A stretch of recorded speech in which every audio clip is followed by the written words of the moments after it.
Welcome, everyone, to tonight's meeting of Greenville City Council. It's a very cold night out there, and it's dark, so I appreciate very much all being here. We'll try to move the meeting along tonight so you can get out of here after everybody's had a chance to speak. Please rise now for invocation by our clerk of council, followed by the Pledge of Allegiance. Dear Heavenly Father, we thank you for this day and we thank you for your many blessings. We ask that you protect our staff, our employees, Lord, our representatives of this organization. We thank you for the gifts that they bring to the table, Lord, and the work that they do for the citizens and the businesses of the city. Lord, we ask that you protect those out in the cold this evening, Lord, and allow them to have places to be and just take care of us all as we endure this weather. We thank you again for all of your many blessings in your precious name. Amen. Amen. I pledge allegiance to the flag of the United States of America, to the republic for which it stands, one nation, under God, indivisible, with liberty and justice for all. Thank you. That was one of the hardiest and best pledges of allegiance I've ever heard. Congratulations. I think we just feel that way these days, you know? Veterans Day. Yeah, it's right. Veterans Day coming Yeah. up. Clerk will call the roll. Councilmember John DeWorke. Here. Councilmember Lillian Fleming. Here. Councilmember Ken Gibson. Here. Councilmember Will Brisington. Councilmember Russell Stahl. Here. Councilmember Dorothy Dow. Here. Mayor Knox White. Here. You have approved minutes before of October 22nd, 27th, which will stand approved as submitted unless there are any objections from anyone on council. They are not. Okay. We have a number of folks here tonight I know on particular agenda items, so let me do something a little bit different. So we can start with that, but first I want to move on to item 10, if it's no problem with council to do that, and then get back to people who wish to address council, so we can get right back to business on that. 10A, Accommodations Tax Advisory Committee. Councilman Brazington. Thank you, Mr. Mayor. Council, I am very pleased to bring to you a recommendation for the appointment of Gayla Day to a full term ending October 31st, 2026. I'll also bring to you the recommendation for the appointment of Beth Paul, also for a full 2-year term ending October 31st, 2027. Okay, these nominations have been made of Ms. Day, Ms. Paul. Any other nominations? All in favor, say aye. Aye. Opposed? Ayes have it. Greenville Housing Authority, Councilman Dow. Yes, Mr. Mayor, I make the recommendation for the appointment of Peter Byford to an unexpired term ending October 31st, 2026 for the Greenville Housing Authority. Okay, Ms. Byford, so named. Any other nominations? All in favor, say aye. Aye. Opposed? Ayes have it. Mayor, I believe Councilmember Stahl has some words of appreciation for GHA members. Got it. I want to express great appreciation to Rachel Kepley, who has served since July 11th, 2016, and to Erica Reyes, who served since October 25th, 2021. We appreciate your service. And Mr. Byford will be filling one of those positions. Okay, all right. Thank you. Richland Cemetery Advisory Committee, Councilman Gibson. Thank you, sir. It is my great honor and pleasure to recommend the appointment of Tevin Smith to an unexpired term ending October 31st, 2026. Okay, Mr. Smith is nominated. Any other nominations? All in favor of Mr. Smith, say aye. Aye. Let's have it. Okay, thank you. We want to get that away. We have a number of folks who signed up to speak on item 15D. And what I'm going to do, and we'll have opportunity for council members to speak after all of this. What I'm going to do is go ahead and take those folks up front, let you have your word on those subjects, and then we'll return to the list for other items later on in the agenda after that. With that, let me make sure I got Ms. Clerk.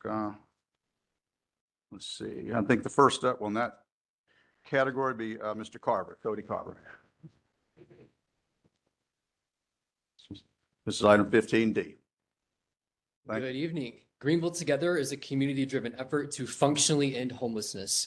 We're bringing together every corner of our community to move away from the status quo and lean into bold, innovative solutions.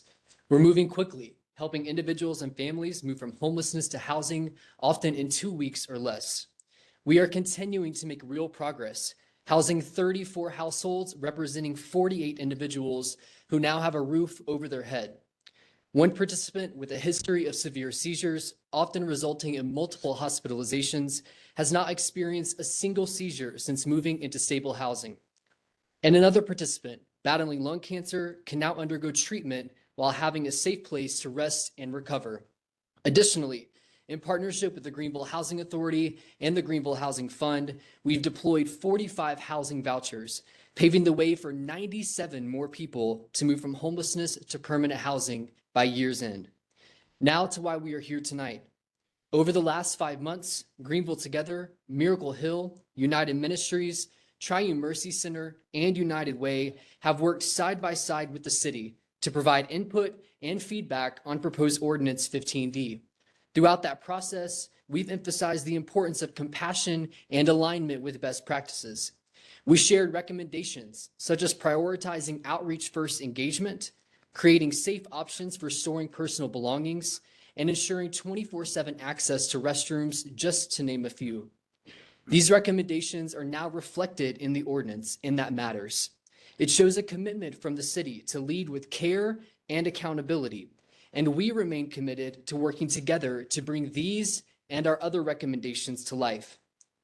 If there's one thing that's become clear through all of this, it's that this work is bigger than any one organization, any one leader, or any single solution. We recognize that the ordinance before you tonight is a tool, but not a cure. We believe that the right approach is a combination of policy as well as impactful programming that meets the real needs of our community. The ordinance won't solve homelessness, but when paired with outreach, housing, and supportive services, it strengthens the broader system of care that Greenville is building together. Let me be clear, our position is not one of opposition, it's one of partnership. We appreciate the city's willingness to listen, collaborate, engage, lean in, and bring us all to the table. To our broader community, I ask that you do the same. This moment calls for bold leadership, shared understanding, and the courage to rise above division, to remain above the fray. Transformation requires all of us, every voice, every perspective, every act of compassion, to move us closer to a Greenville where no one is left behind. Thank you. Wow. Okay, thank you.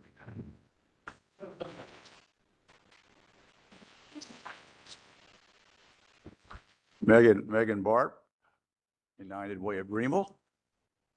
Welcome back Thank you. to the other side of the world. Thank you. Thank you. I appreciate that, Good. Mr. Mayor. Thank you.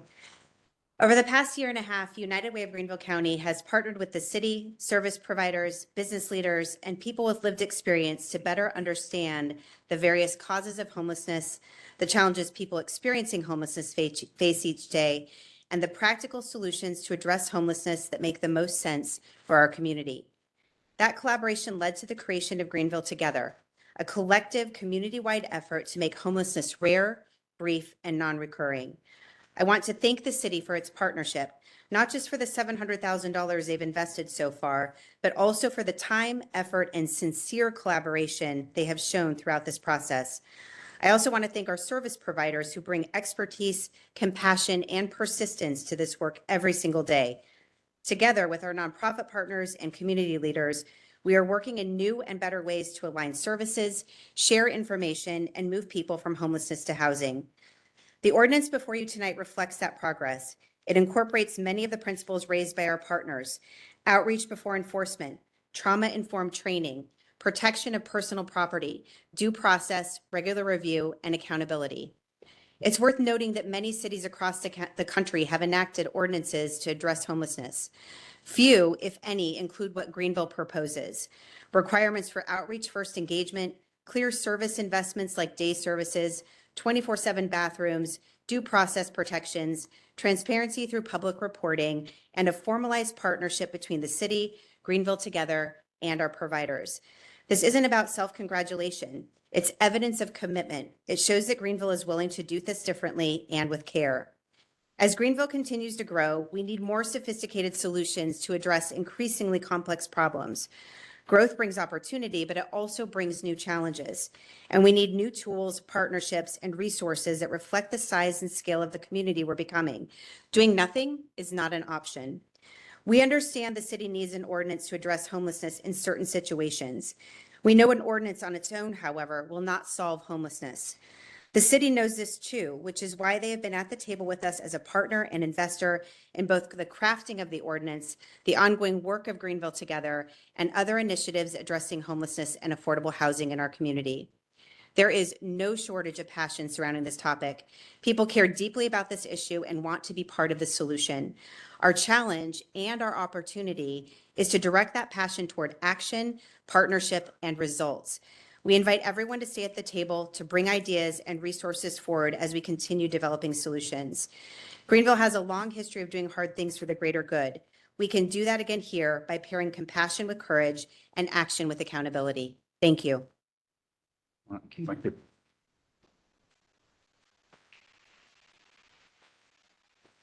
Ryan Dwart.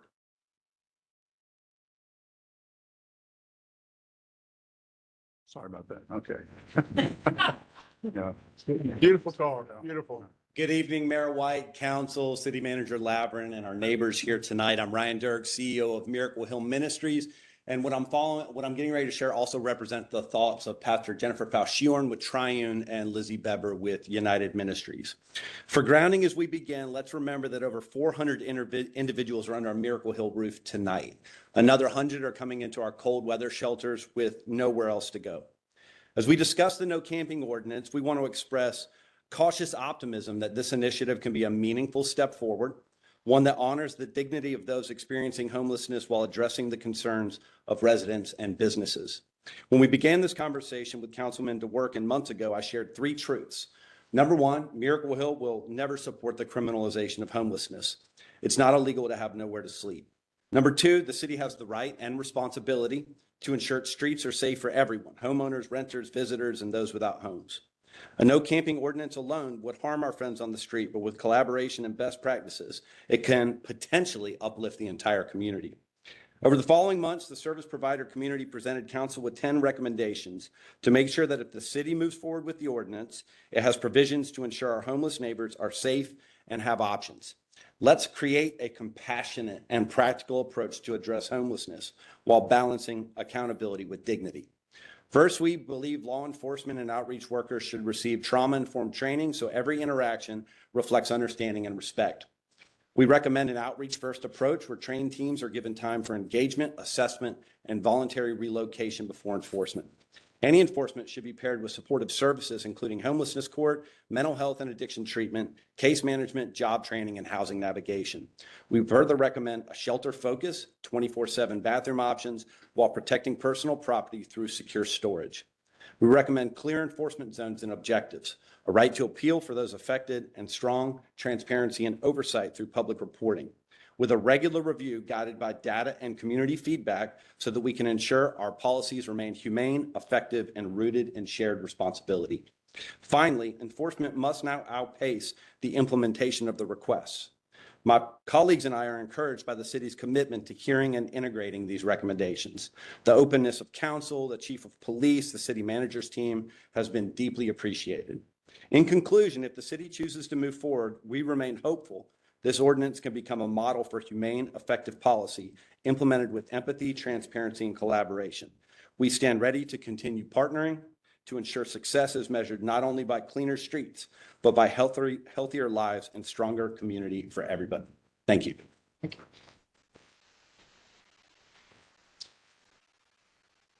Rance Bryan.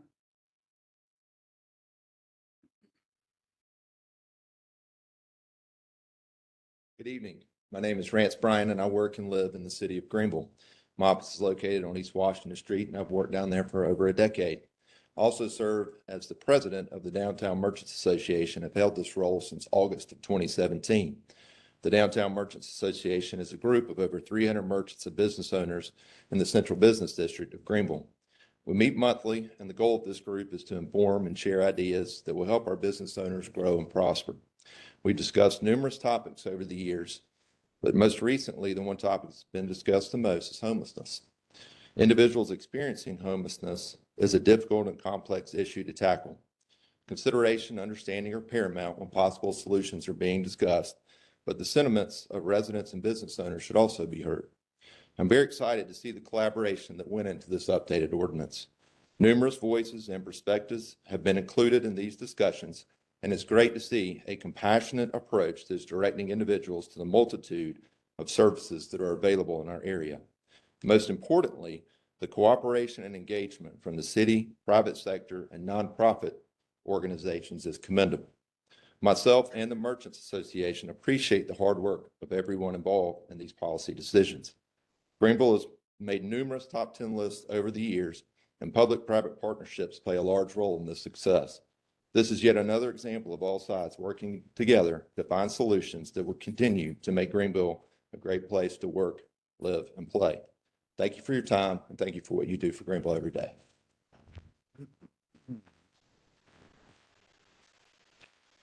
Ms. Odell?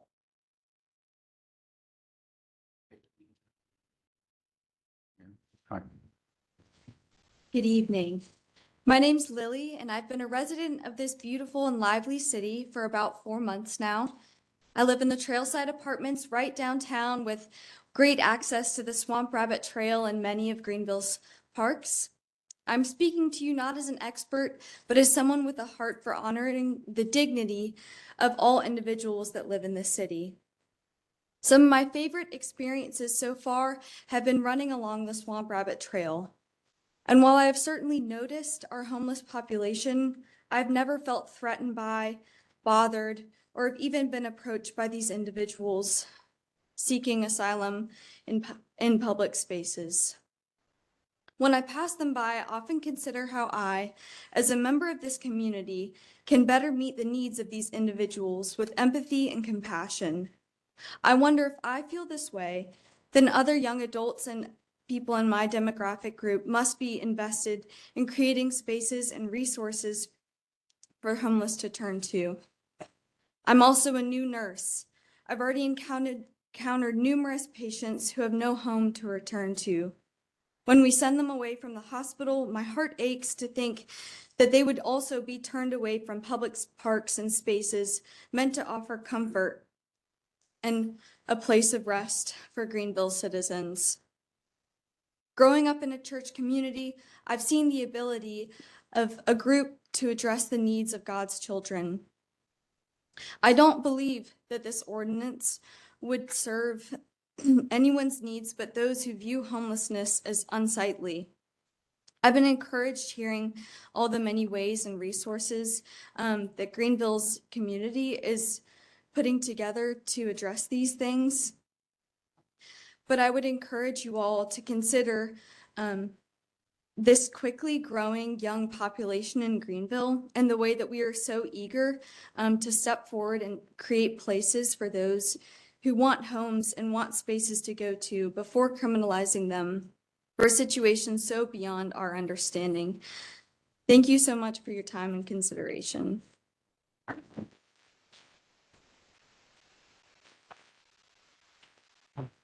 Mr. Chuck Rode?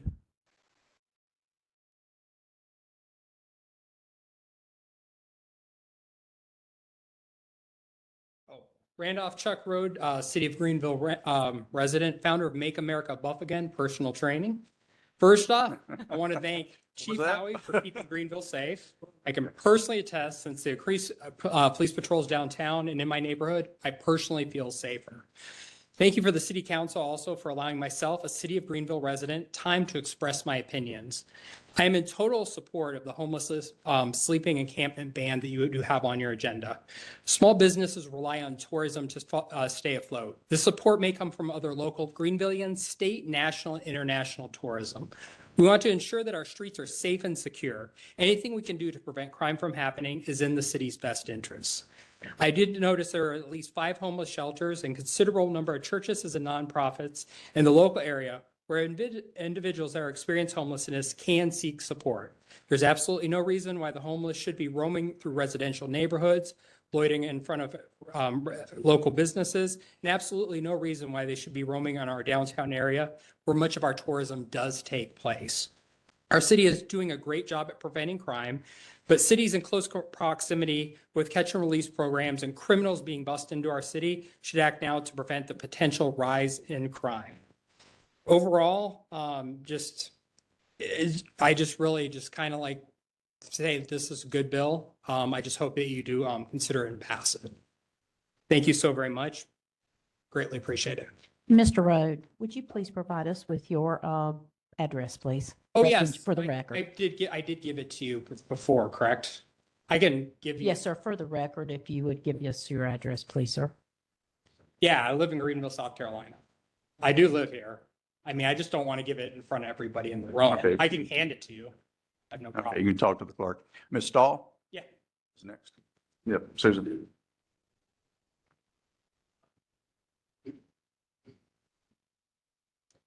Good evening, Mayor White and members of City Council. My name is Susan Stahl, and I reside at 17 Riverside Drive in Greenville. I think the only two times I have spoken or stood before you have been the Russell's 2 swearing-in ceremonies. I was really surprised to learn this Friday, 3 days ago, that a new version of this ordinance, which I'll also call a camping ban, was being introduced today. As of Friday morning, 3 days ago, not all members of City Council had seen the revised version of the ordinance. Was this by design that 2 members who oppose this ordinance were left out of the loop? Our service providers who are using best practices to find housing and supportive service for our unhoused neighbors did not see the final ordinance revisions until Friday. I think that your goal for governing this beautiful city is to do so with transparency. The process and timing of bringing this ordinance back for a vote has, in my opinion, not been transparent. I applaud the city's support of the Greenville Together collaboration with the goal of achieving functional zero unsheltered homelessness. Based on the Greenville Together plan, while functional zero means unhoused homelessness has been solved, it does not mean that no one will become homeless. What it does mean is that systems are in place to ensure that people are quickly rehoused, and the system can prevent most instances of homelessness from happening in the first place. If the city is serious about this collaboration to find the best solutions to achieve a homelessness rate of functional zero, then why are you not giving this bold new plan time to be successful before you criminalize being homeless? In June, the leadership of Greenville Together asked for more time. While the original plan for Greenville Together had a goal of starting to get people housed from April through June, due to unforeseen circumstances, this did not start until July. Since July, in just 4 months, amazingly, more than 40 people have been housed. That is incredible news and shows that this collaboration is working. I walk our dog through Cleveland Park, Falls Park, Unity Park 4 to 5 times a week. I see very few unhoused people. When I am in downtown Greenville after dark, I see throngs of people walking up and down Main Street. None of them appear to be afraid to be in our downtown after dark. Research demonstrates that camping bans do not work if there is no place for these people to go. If you truly want to build a compassionate Greenville that protects the health and welfare of all its residents, I urge you not to vote in favor of this ordinance. Thank you.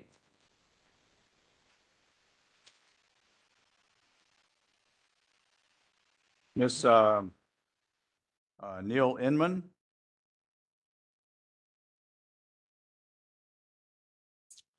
Good afternoon, guys. Good to see everybody again. I just want to say thank y'all for letting us have the time to do what we're doing with Greenville Together. It means a lot to us that y'all are letting us do this, and we are working as fast as we can. We've just, like they say, we've only got 40 some out the street. It's a big number for this little town. In big cities, that would be a very small number. Here, it's a very large number for us. As far as I know, this is the biggest number I've seen in years, and I've lived here for over 10 years, y'all. This is the best thing that's happening. Thank y'all for giving us the time to do this. Thank y'all. Thank you. Yvonne Reeder?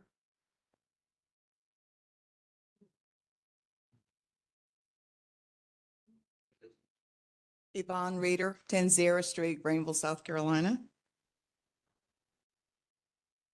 Our community strength. Now my phone wants to go crazy. Our community strength is measured by how we treat those who have nowhere to go. There is no one solution to the concerns that need to be addressed in homelessness. Several communities have mobile services that go where they are camped and provide on-site assistance. Others provide shelters in abandoned buildings like our Kmart on Mills Avenue. Churches can adopt families and assist them in housing and other things. Then there are those who hire social workers to ride with police officers to do diagnosis on the spot so the homeless can be placed in appropriate facilities that best serves their needs. Many of us believe myths about the homeless, but we're not doing what's needed to reduce the numbers correctly. I ask that you, before jail the homeless, that we try every available resource. And I ask you to treat the homeless as if they were your own family. Show them dignity, respect, and compassion. For reasons you cannot predict, one day you could also be walking in their shoes. But no one is immune. So act now, because our community strength is measured by how we treat those with nowhere to go.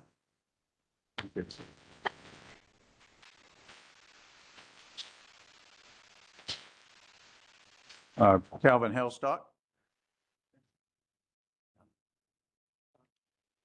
Calvin Hellstock, I'm representing the Nicholtown Neighborhood Association. Good evening, Mayor and the members of City Council, City Manager. As I said, my name is Calvin Hellstock, and I've been pastoring for about 37 years and understand the plight in which we are faced with at this particular time. But I believe that dignity should never depend on an address. Person's worth does not expire because they're out of rent or out of money. I found that laying down or lying down on the sidewalk many times isn't about rebellion, it's about exhaustion. It is about the human body surrendering to what the system has failed to fix. And tonight, the ordinance before us, if not handled with wisdom and compassion, risks the criminalization and exhaustion instead of the healing of this cause, or its cause. This proposal may sound like it protects the public order, but order without opportunity becomes oppression. If we cite or jail the homeless, we don't solve homelessness, we recycle it. We add fines and records, barriers that make recovery harder, not easier. Public safety and public compassion are not enemies, they ought to be partners. The same energy that we use to remove somebody from a bench in a park, we ought to use to help them find a bed. The same resources that we spend on citations and should be used to fund mental health, job training, transitional housing, because it costs less to house a person than to jail a person. And it pays more in human potential.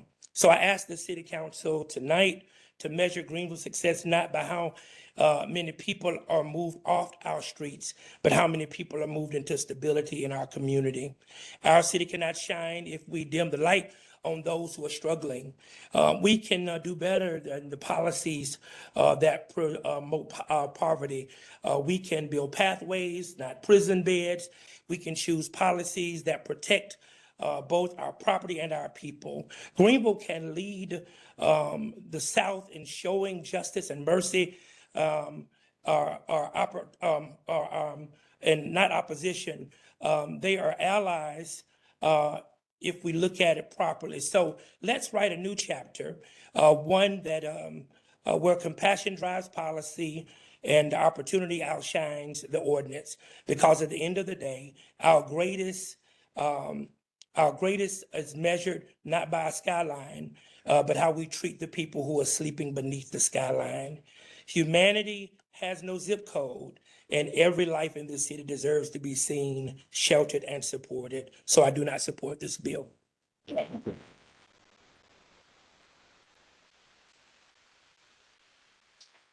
Ms. Palmer?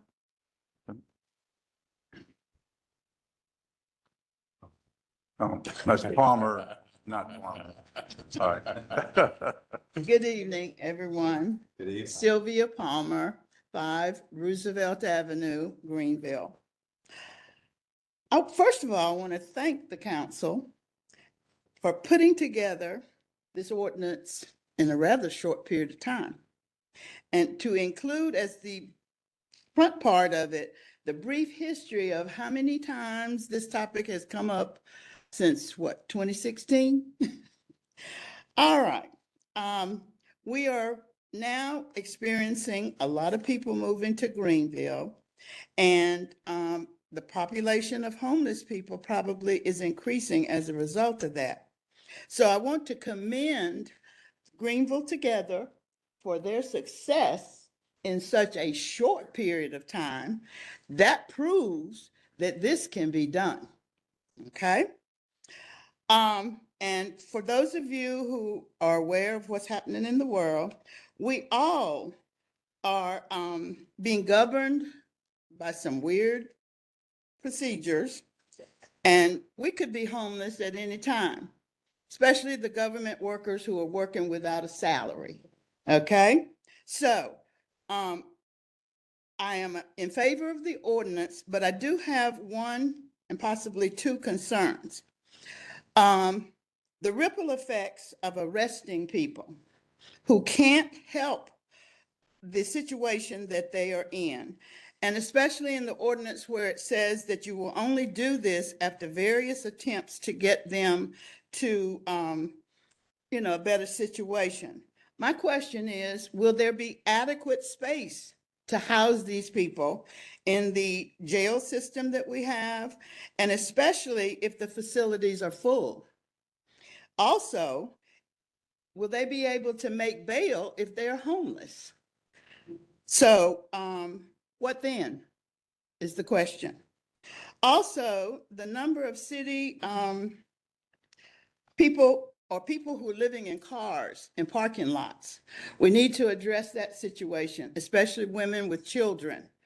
Will we be able to provide safe parking areas, like in the larger parking lot at McAllister Square, or something like that, with some protection for these families who have no other choice but to live in their car until they can get permanent housing? And also, I'd like to leave you with this. The ordinance is a start, but remember, what you do for the least of these in our society will be rewarded greatly by a higher power. Thank you.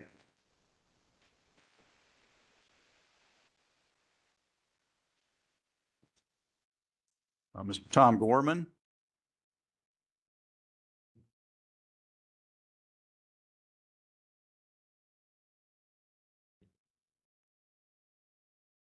Good afternoon. My name's Tom Gorman. I live at 100 South Hudson Street, excuse me, in Greenville, and I'm president of the Park Place on Hudson Homeowners Association. I begin by recognizing the people in the organizations who've worked very hard to address the needs of the community, both housed and unhoused. Our community is celebrating the victories to date of Greenville Together, having housed at least 48 individuals and 34 households. That's a great accomplishment, and yet it's only a beginning. I also want to give a shout out to Councilman DeWorkin and Councilwoman Dow for the work that they've done over the past several months to fashion an effective and compassionate ordinance to address the homelessness challenges. Even mildly complex issues almost never have singular solutions. Homelessness in Greenville is way beyond a mildly complex issue, and as such, demands a series and cadence of strategies in order to effectively address the needs and the rights of all of our citizens.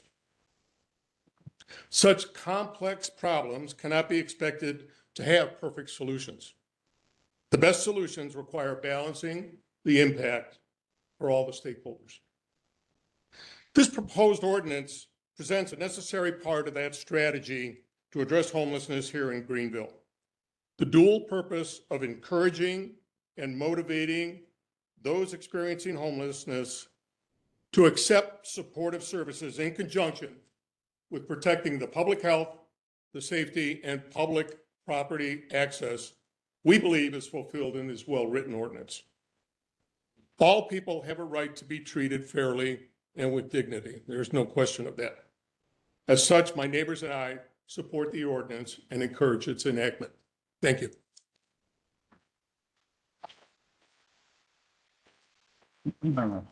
Lee Bowman.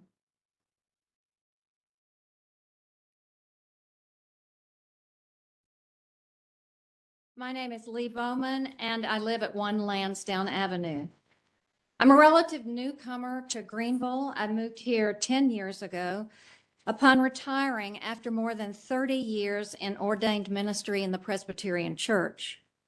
My first point to bring to you is that I believe criminalizing homelessness is not an expression of the faith that I have promoted in either my professional or my private life. I actually have Matthew 25 ringing in my ears. It's Jesus' series of questions. When did I see you? Matthew's point here is that the responsibility to look those beleaguered people in the eye as if they were Jesus falls upon every one of us. In my former life, I served a downtown church in Lexington, Kentucky. And in my time there, we had a Keep the Heat On initiative in the city that clergy and civic leaders participated in. We spent 36 hours on the streets of downtown Lexington. We were given one sad-looking cheese sandwich, a bottle of water, a thin blanket, and $2 for those 36 hours. That was it. No phones, no credit cards, no pillows stuffed in a backpack. Now, admittedly, it was only 36 hours, but we learned to sleep on the ground, and we had to find places that served free food. Turns out there are some. Lots of churches, they have different days they do that. We learned that from the homeless people we encountered. I have some prevailing memories from that time on the streets. How unfailingly kind the homeless were to people like me. How quickly I began to look and smell like the denizens of the streets, and how none of the well-dressed citizens walking the streets of downtown were willing to make eye contact with me or the people I was with. We were simply invisible to them.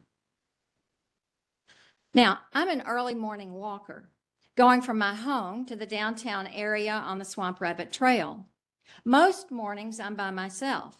I pass 1, 2, 4, or 5 homeless folks on those walks, and I have never, not once, felt vulnerable or afraid because of their presence. And I'm sure you haven't noticed, but I'm a gray-headed old lady. In fact, I try to greet each one of them. I leave you with this quote that I found in one of my devotions several years ago, and which I now make a point of reading every day. That's it. I'll have to give you that later. All right, thank you very much.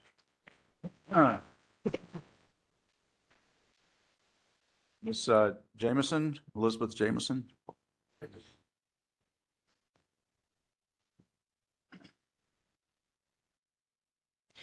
Good evening, Mayor White and members of council. I'm Elizabeth Jemison. I live at 24 Ben Street. I stand in opposition to this ordinance as at best, very premature, and at worst, cruel and inhumane. I love living in the city of Greenville. I've been here just over 10 years and plan to be here for decades. I love our parks. My 3 kids and I played in several of them on the gorgeous fall weather this past weekend. I love our downtown. My 4-year-old loves to twirl down Main Street in her princess dresses as her baby brother toddles along behind. I love our public works employees who have their names on their trucks. My kids wave to Mr. Henry on Monday mornings, and Mr. Henry always waves back as he's getting our trash. And I love our city leadership. I see you all around town going for a run, taking your mother to church, going grocery shopping and going out to dinner. You all really care about this city, and you've devoted so much to its growth. There's so many wonderful folks in Greenville who are the village around my husband and me as we raise our 3 young children. And until tonight, I hadn't met a single person, not at our daycare or elementary school, not at our church or over at the Commons, who ever told me that they think this city would be better if it forced our homeless neighbors out of downtown public spaces in the city parks.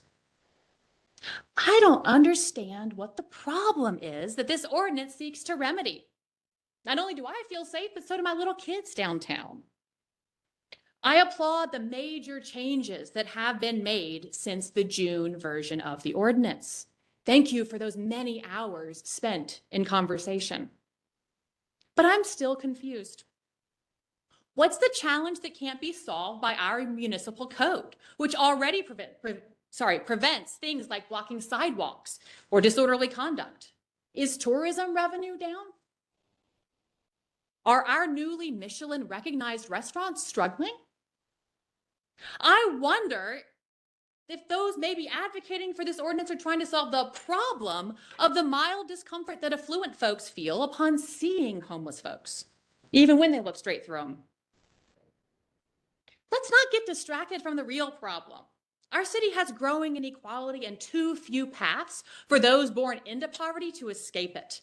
Greenville's rapid growth brings big challenges. Homeownership has declined, evictions are up. Affordable neighborhoods have been gobbled up by development. But as we grow in size and awards, I hope our up-and-coming little city will also grow in compassion and the commitment to give every child, not just my privileged ones, the chance to live up to their full potential.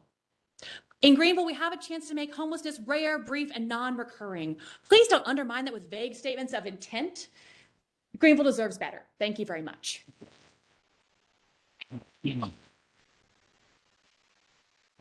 Ms. Tandy Taylor.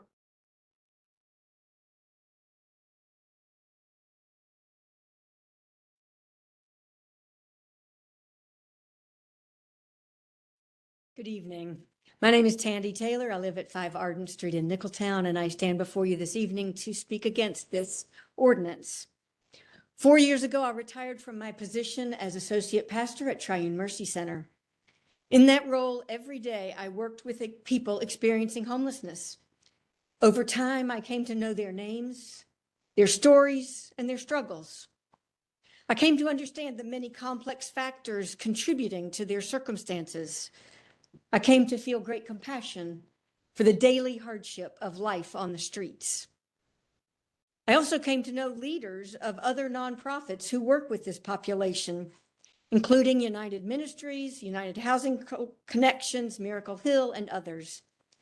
These leaders have vast experience that informs their hard-won, wise assessment of practical steps that our community can take to address these critical issues. 3 of these leaders, Ryan Dirk, whom you heard from just a minute ago, Lizzie Beber of United Ministries, and Jennifer Falchiorn of Triune Mercy Center, co-wrote an opinion piece published today in the Greenville News. It is a powerful articulation of a way forward that ensures that public spaces are safe for everyone without having to criminalize homelessness. Here is a paper copy for each of you.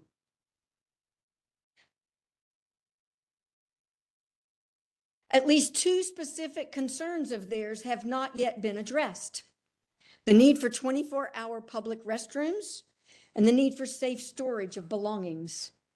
Until these important pieces are in place, it seems to me that this ordinance is premature. We need to do all that we can to address the complex web of issues before we involve law enforcement. In closing, in my 25 years of ministry in Greenville, I have come to see that there really are two Greenvilles, an affluent one that is thriving and an increasingly marginalized one. As a person of faith and as a retired clergy member, I ask you not to pass this ordinance, which would only serve to exacerbate the inequality and the discrepancies between these two Greenvilles. Thank you for the opportunity to speak tonight.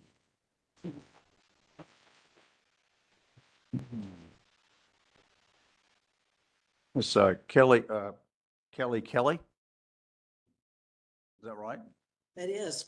Okay. I was married to Kelly, Kelly. Kelly. So my name is Kelly Kelly, and I live at 415 Ashley Avenue. That is in the North Main community down, like on the end where Rutherford Road is. I did not prepare anything because I've been living there since 2014, and I know exactly what I need to say today. We have a tremendous problem. Half of the people that have talked tonight have very good points, but they do not see what I see.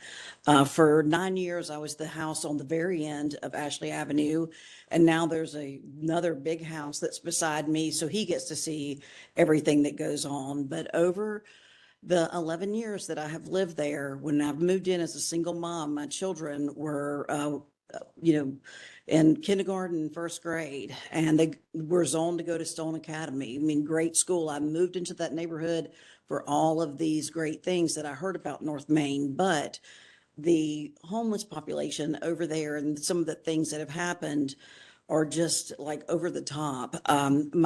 My neighbor across the street didn't make it in because we were full to capacity today, but she and I have worked relentlessly on cleaning up the field that was there before the other house got built. You know, people would bed down in the field. We would pick up needles, condoms, trash, liquor bottles, all kinds of paraphernalia, and it's gone on since 2014. So not too long ago, there was another homeless person that was behind the house, and we have an alleyway that runs behind our home. And, he was back there. We couldn't do anything about getting him moved. He scared the children that use the alleyway to walk back and forth.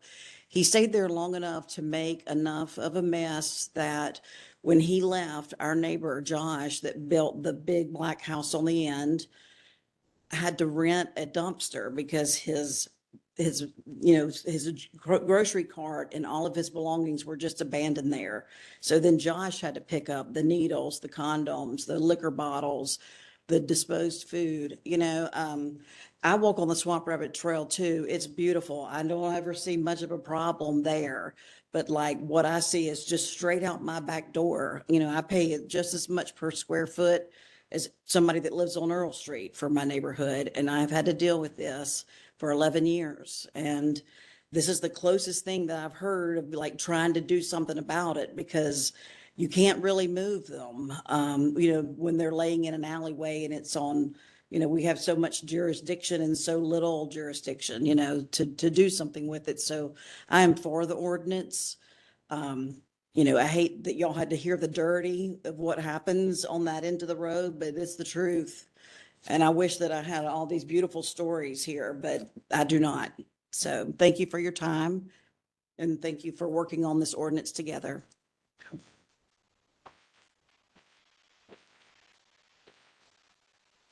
Mr. Red Martin?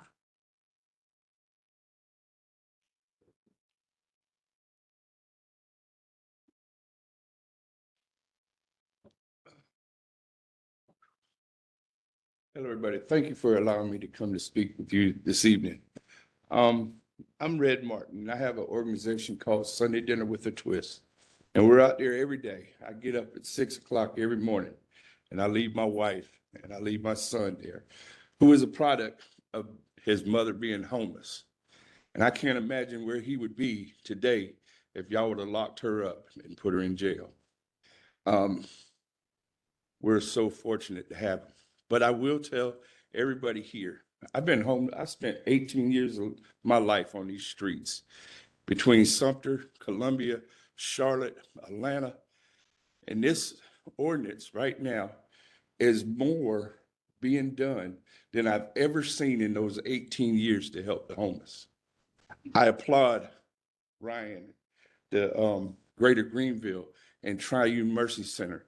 Triune Mercy Center, the ladies use my number every day to get people IDs, to take them to doctor's appointments, to get them into treatment. The fire department, they work with me hand and foot, getting people off the streets. And I'm so thankful that there's a city here that stands by and tries something, because there's a lot of places that don't do anything. And I thank y'all for doing that.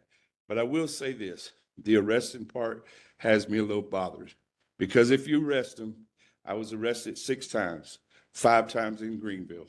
And every time I was arrested, I went straight back to the streets. So there was no option for me other than going right back to where I lived at. So that part has me troubled about arresting people. We have to have more beds. Columbia is not taking the beds for the homeless because in the treatment centers because they don't have the proper insurance. And it's all become a money thing.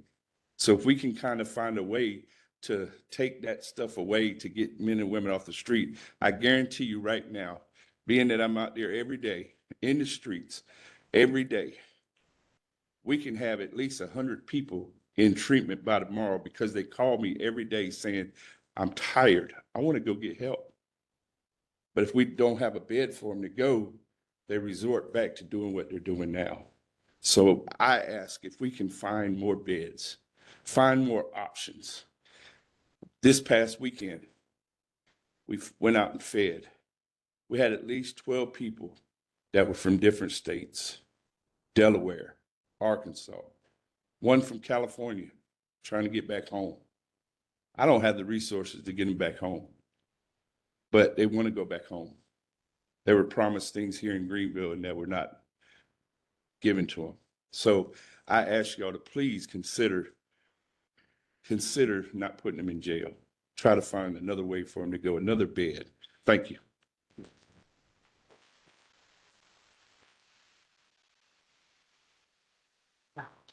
Caroline Orr.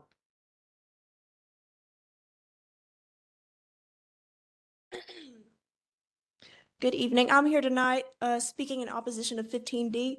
My name is Caroline Orr, and I'm not only a student at Furman University, but a Greenville native. I may live outside of the city limits, but in the evenings I work at Mass General Store. We are known for our selection of candy, popcorn, and Greenville merchandise.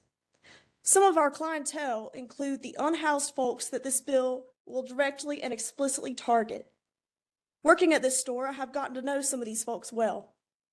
There's an older gentleman who comes in for small talk, to purchase Sugar Daddy caramel pops, and to pray for us. And there's a young woman who, during the winter, we allow to sit inside until closing time.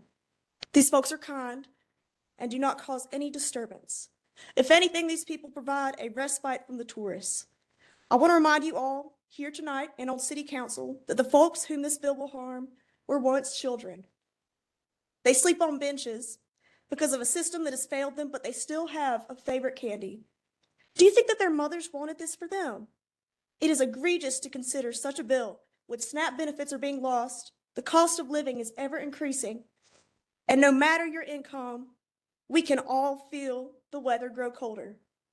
It is egregious to consider punitive measures for homelessness in the first place.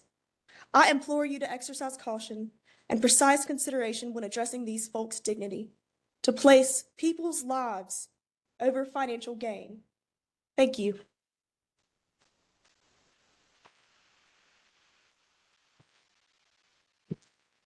Marianne de Strasburg.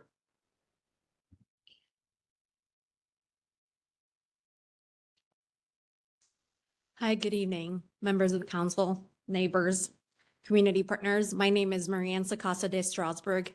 Address is 8 Allister Drive, Greenville, South Carolina. Homelessness is broadly defined as a situation of an individual, family, or community without stable, safe, permanent, appropriate housing, or the immediate prospect, means, and ability of acquiring it. Criminalizing homelessness is not a justice. It is not a solution. It is a costly detour that hides the problem instead of healing it. I'm opposed to 15D because of the criminalization of homelessness. When we punish people for sleeping outside, we're punishing them for having nowhere else to go. Sleep is a biological necessity, not a crime. For some people, sleeping outside is their only option. Imagine trying to rebuild your life while carrying every possession you own, while being moved along from parks, sidewalks, and benches, and while collecting fines you cannot pay. Tickets turn into warrants, warrants turn into jail time, and suddenly the path of homelessness becomes deeper and darker. We are asking people to climb a ladder while we keep kicking them the rungs out of under them. Criminalization also stretches our public systems in the wrong direction. Police departments become frontline social service agencies, jails turn into makeshift shelters, and taxpayers carry the cost of the cycles that solves nothing. Studies after studies show that providing housing and supportive service costs less and creates far better outcomes than citations and arrests. If our goal is public safety, fiscal responsibility, and community well-being, we cannot ignore the evidence. I understand that you're working with Greenville together, which is great, but arresting these people is not the answer. The heart of the issue is not data. It is shared humanity. Homelessness is not a crime. It is a crisis. People lose housing because of job loss, domestic violence, medical debt, mental health challenges, or rents raising faster than wages. These are not moral failures. These are signs that safety nets meant to catch us are full of holes. Criminalization does not repair these holes. It only punishes the people who fell through. We should focus our energy on expanding affordable housing, funding mental health care, strengthening eviction prevention programs, and supporting shelters that offer stability rather than temporary survival. Real solutions ask us to invest, to coordinate, and to care. They ask us to treat people as neighbors, not nuisances. Every community is judged by how it treats the most vulnerable among it. If we choose to criminalize homelessness, we choose fear over compassion, and in short-term optics over long-term solutions. But if we choose to support evidence-based programs that offer housing, dignity, and opportunity, we choose a path that lifts everyone. Let us be the kind of community that chooses solutions over punishment, hope over handcuffs, and humanity over harm. Thank you.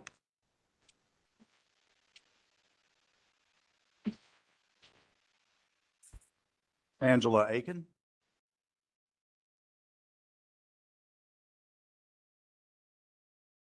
Aiken, yeah, okay.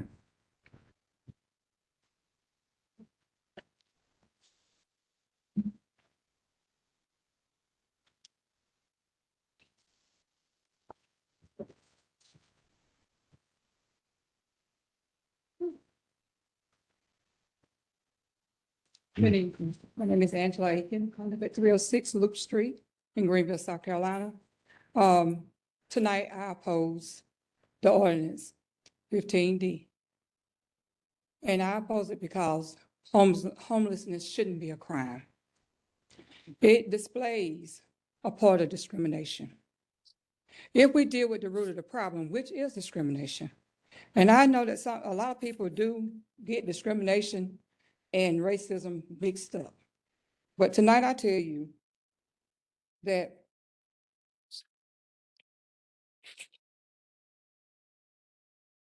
discrimination, the unjust and prejudiced treatment of different categories of a people, lack of housing, lack of accessibility to public transportation, mental health, while racism is prejudice and discrimination and antagonism by an individual or collective group of people or against a person or people or based on its ethnicity, mainly minorities. For 42 years, the mother of a blind child with multiple disabilities, I have had to view issues with my heart. Vanity only will land you in one or the other, discrimination or racism. The destruction, and I was supposed to do this for New Washington Heights, the heritage coupled with the erasure of historic landmarks and represent not only local failures, but profound moral injustice. Putting these people in jail, that is an injustice. And it's discrimination.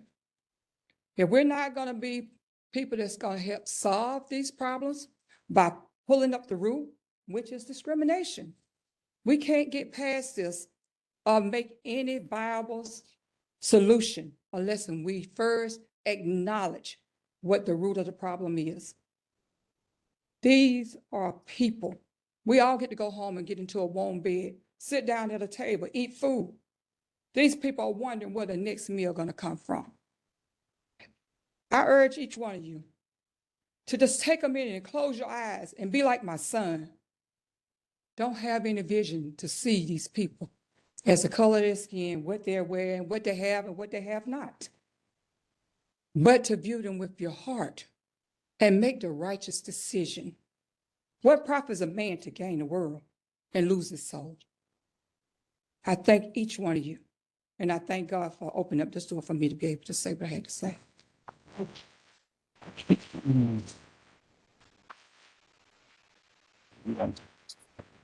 Clarence Thornton? Is Clarence here?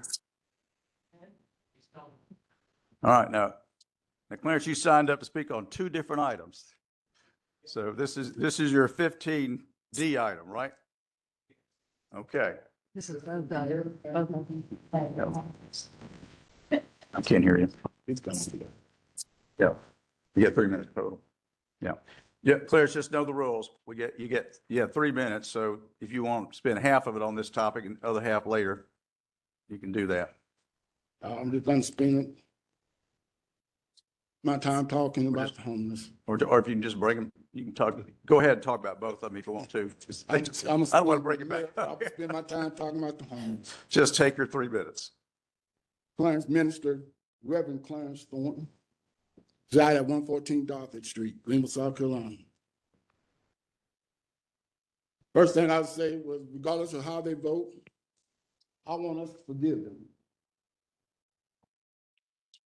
Forgive them, for they know not what they do, regardless of the outcome of the vote. But there will be other councils. And I pray to God, when God sends his servants, that the people listen. God often speaks through man. He spoke to Moses, spoke to Noah. And I want to thank the ministers that came here to speak for God. Homelessness needs equality too. As a Christian, Jesus fought and died for the poor. Jesus was homeless. A vote for the homeless would be a vote for Jesus. Jesus said, foxes have holes, but the Son of Man have no place to lay his head. Sleeping, standing, sitting is not a crime. Jesus was rejected for his words. I want to also remind you what Jeremiah 6:19 said. Hear, O earth, behold, I will bring evil upon this people, even the fruit of their thoughts, because they have not hearkened unto my words, nor my laws, but rejected them. Everybody want to quote Matthew 25, chapter 25, but they don't ever want to tell you the consequences for not taking care of the least of these. I'm here to tell you, to encourage those who stand up here, your voice is your vote, and your voice must be heard. And if this council agrees with you or disagree with you, there's such thing called elections. I'd like to thank everybody for speaking for Jesus. Your voice is your vote. Criminalizing homelessness is like criminalizing Jesus again. People have the right to walk anywhere they want to, black, white, red, yellow, brown, rich or poor, will not be allowed, if Jesus wouldn't even be allowed to walk downtown. We must vote for a council that hear the voice of the people. Someone said the voice, equivalently the voice for all. Well, who's going to be the voice for the homeless? Who's going to stand up for them? My question to you this day is, why should we even have this voice or this vote? The people have spoken. You have ministers come out here and spoke and told you what thus says the Lord. But yet we want to question it. This book says right here, message to the young people. But it says there are men who profess to be Christians who are not united with Christ. This daily life, their spirit testifies that Christ is not formed within them hope. They cannot be depended upon. They cannot be trusted. They're anxious to reduce their service to the minimum of effort and at the same time exact the highest wages. This is about money. This is not about people. If Jesus was homeless today, would you arrest him? So we call ourselves Christian. Your vote determines that. Thank you.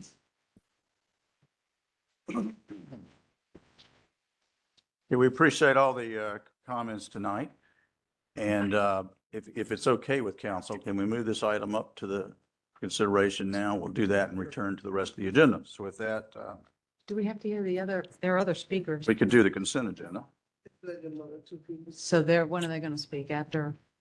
Yeah, we'll have people speak for them. Other folks who signed up to speak on other topics, you'll have your chance before we, after we complete action on this, then we'll go back to the agenda and also go back to the public hearing aspect as well. Okay. 15D. An ordinance to amend Chapter 16 and 26 of the Code of Ordinances of the City of Greenville to provide for the preservation of the proper use of city property and parks. So moved. Second. Motion and second. Discussion. Yes. Thank you, Mr. Mayor. Mayor, council, ladies and gentlemen. First of all, I want to thank everyone who spoke. I think I just really appreciate the passion. In fact, some of the ideas that were put forth, I think you'll find are in the ordinance, and some of the concerns. I heard some concerns about arrests, and I think we can address some of those as well. We talked about, I think that a few other things. We talked about 24/7 bathrooms, storage.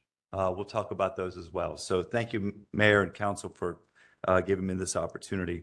What you have in front of you is an ordinance that represents hundreds of hours of work with Greenville Together, homeless service providers, community leaders, and members of City Council. We've had dozens of meetings, countless numbers of conversations, and phone calls. In June, we were fully aware, and in August, fully aware we were getting to work. My door has always been open, and people took advantage of that, both supporters, people who oppose, and then those who had questions, and spent hours and hours, gratefully, because I learned so much.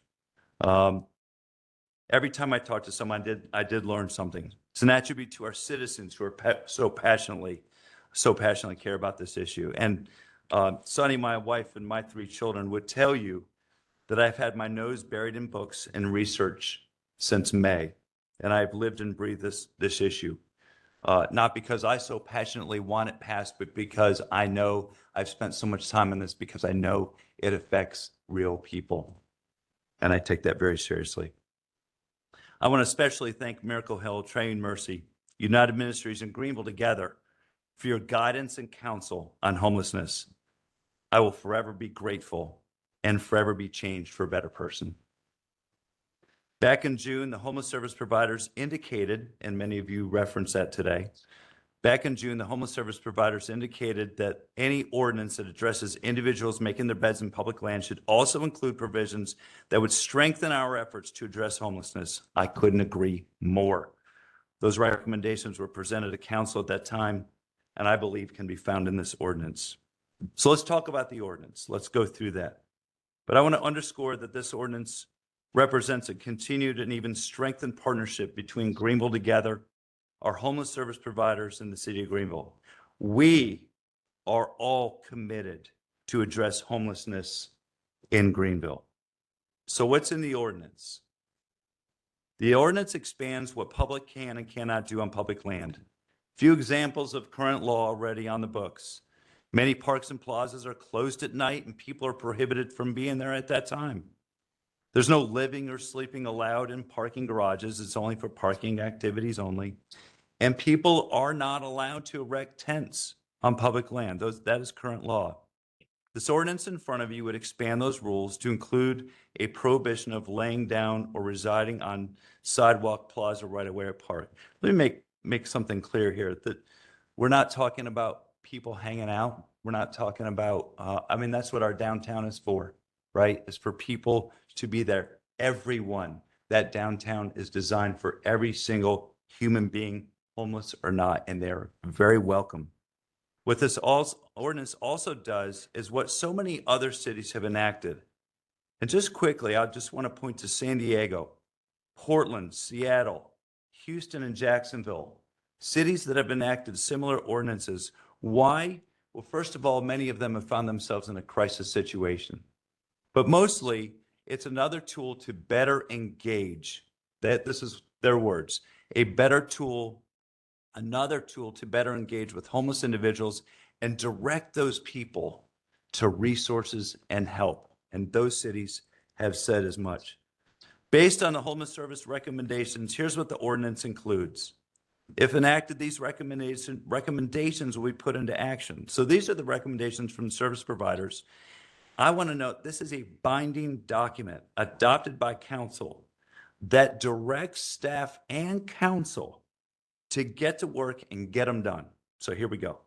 Top of the list, we want to make sure that we have measurable goals to reduce unsheltered homelessness, increasing outreach engagement and connections to housing opportunities. We're going to explore funding to expand day services to provide more secure and safe places for homeless persons to receive care and respite. And these aren't just fluffy words. This is a directive that we're going to do. And actually later on, Councilor Dow will talk about some of the efforts that have been going on with there. We will provide funding to increase homeless outreach services to better direct homeless individuals to services available. And speaking of outreach, it is mandated to ensure that outreach personnel is notified by law enforcement when a compliance is requested. So when the engagement occurs, law enforcement must reach out to outreach. We're going to look at establishing 24/7 bathroom. Well, let me just say this. We're not going to look at it. We're going to do it. We're going to do it. We're going to do the 24/7 bathrooms. We're going to work on a timeline to have in place. I said by mid-2026 with a goal opening one of these by the end of next year. But let's do it even sooner. We're going to do it even sooner. Storage of personal items.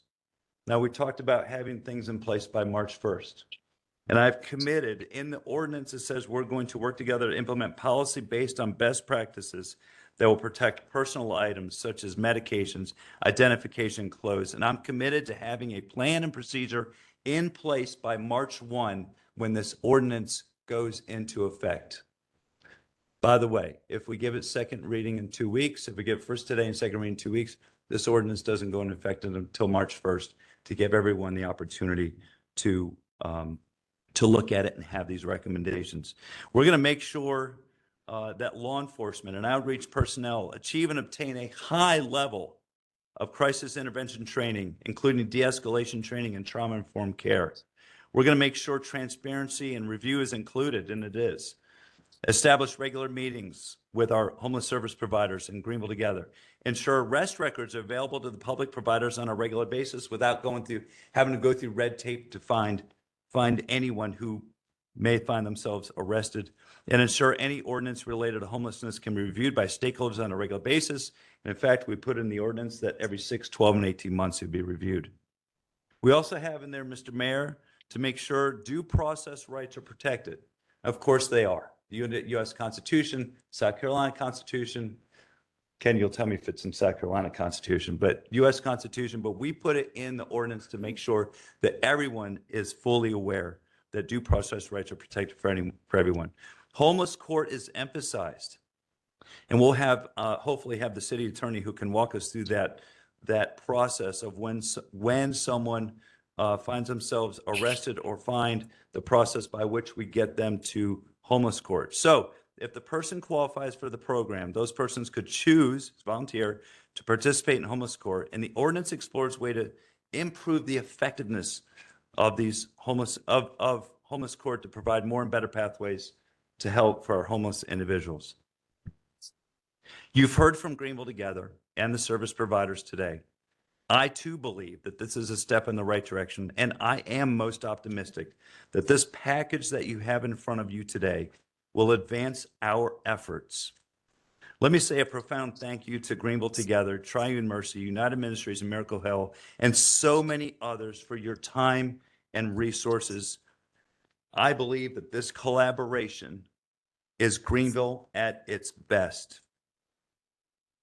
Mr. Mayor, with that, if it's okay with council, I'd like to bring up the Chief of Police, Howie Thompson, who I hope will explain if the ordinance passes, if it passes, how he and his team would see this ordinance through.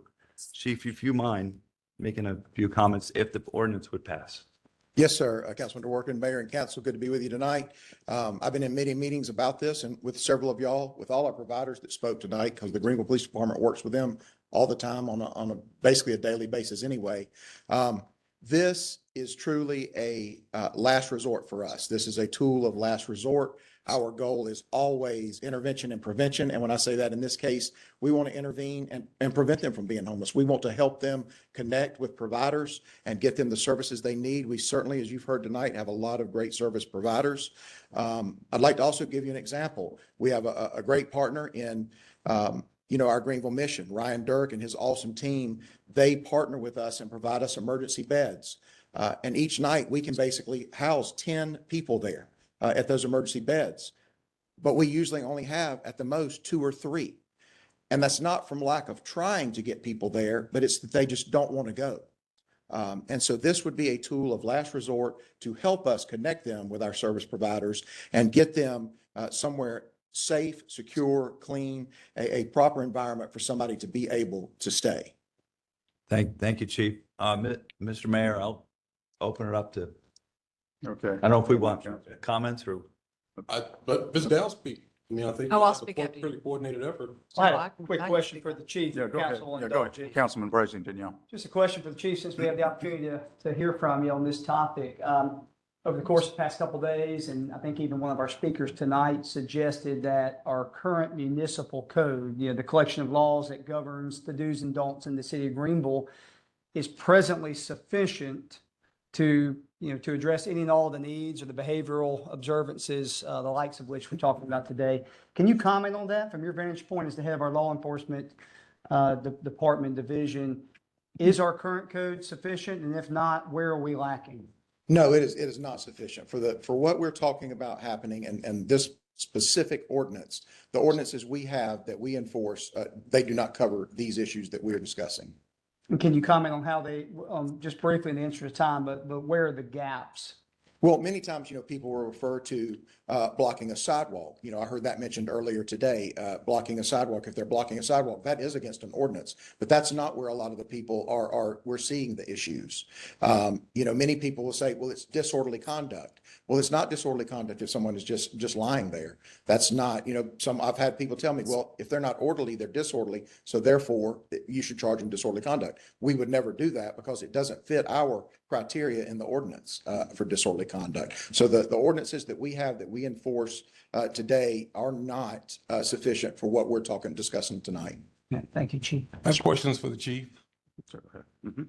So let me ask you this. So I've heard you just say that you guys are going to look at this as a way to connect people with services. Is that correct? That's correct. What if the services aren't available? We always have services available. Like I just mentioned, like the emergency beds, we always have them. That's at night. What about day? Well, at day, there's plenty of services available, but more than at nights, actually, when we have the lack of services. Where would you take someone if they were violating this statute during the day? Because we don't have day shelters. So But where we would you have- take them?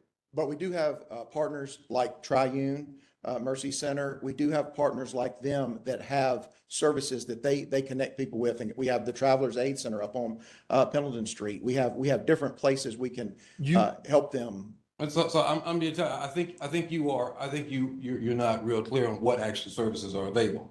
You have United Ministries, which is available on certain days during certain times to provide counseling and the like. We have no day shelters where someone could actually go and lay down. So if you were to find someone on the street and they had the flu or something like that, there'd be no place whatsoever for you to take them and connect them with services if they were laying on the ground. You understand that? Well, if they had the flu, we would call EMS and get them to a medical facility so they could get treatment. So you would put them in the hospital so that they could be treated for the flu? Sure. If they needed emergency care, we sure would. What if it's not emergency level? What if it's just the flu? What if it's just a really bad cold and they're tired and they're exhausted and they're laying on the ground because they have no place else to go? Where will you take that person? I don't know. I think part of that's covered in this ordinance, though, if they are, sick and hurt, that's. Would you guys consider, well, let's talk about the ordinance since you're thinking that it's in there. There's actually an exception in the ordinance for a medical emergency. Correct. Is it your determination that someone who has a really bad cold and who's exhausted is suffering a medical emergency? I think that could be considered a medical emergency. What if someone was just tired, just exhausted? Would that be considered a medical emergency? Not to me. I would have to know more about the circumstances. So 2 years ago, Lorraine, well, not 2 years ago, my second year on council, Lorraine Crowell, who was still at United Housing Connections, she came and she spoke to us and she talked to us about a number of things that were necessary and that we needed to put in place. One of those things were day shelters. And the reason why she gave us day shelters specifically, the specific example she gave us was that there were women who were in positions where they did not feel comfortable sleeping in a night shelter because they were afraid that they were going to be molested or raped or attacked. And they would be up all night long, but they would need a place to sleep during the day. And if we had provided day shelters with adequate security, those women would have a place to sleep.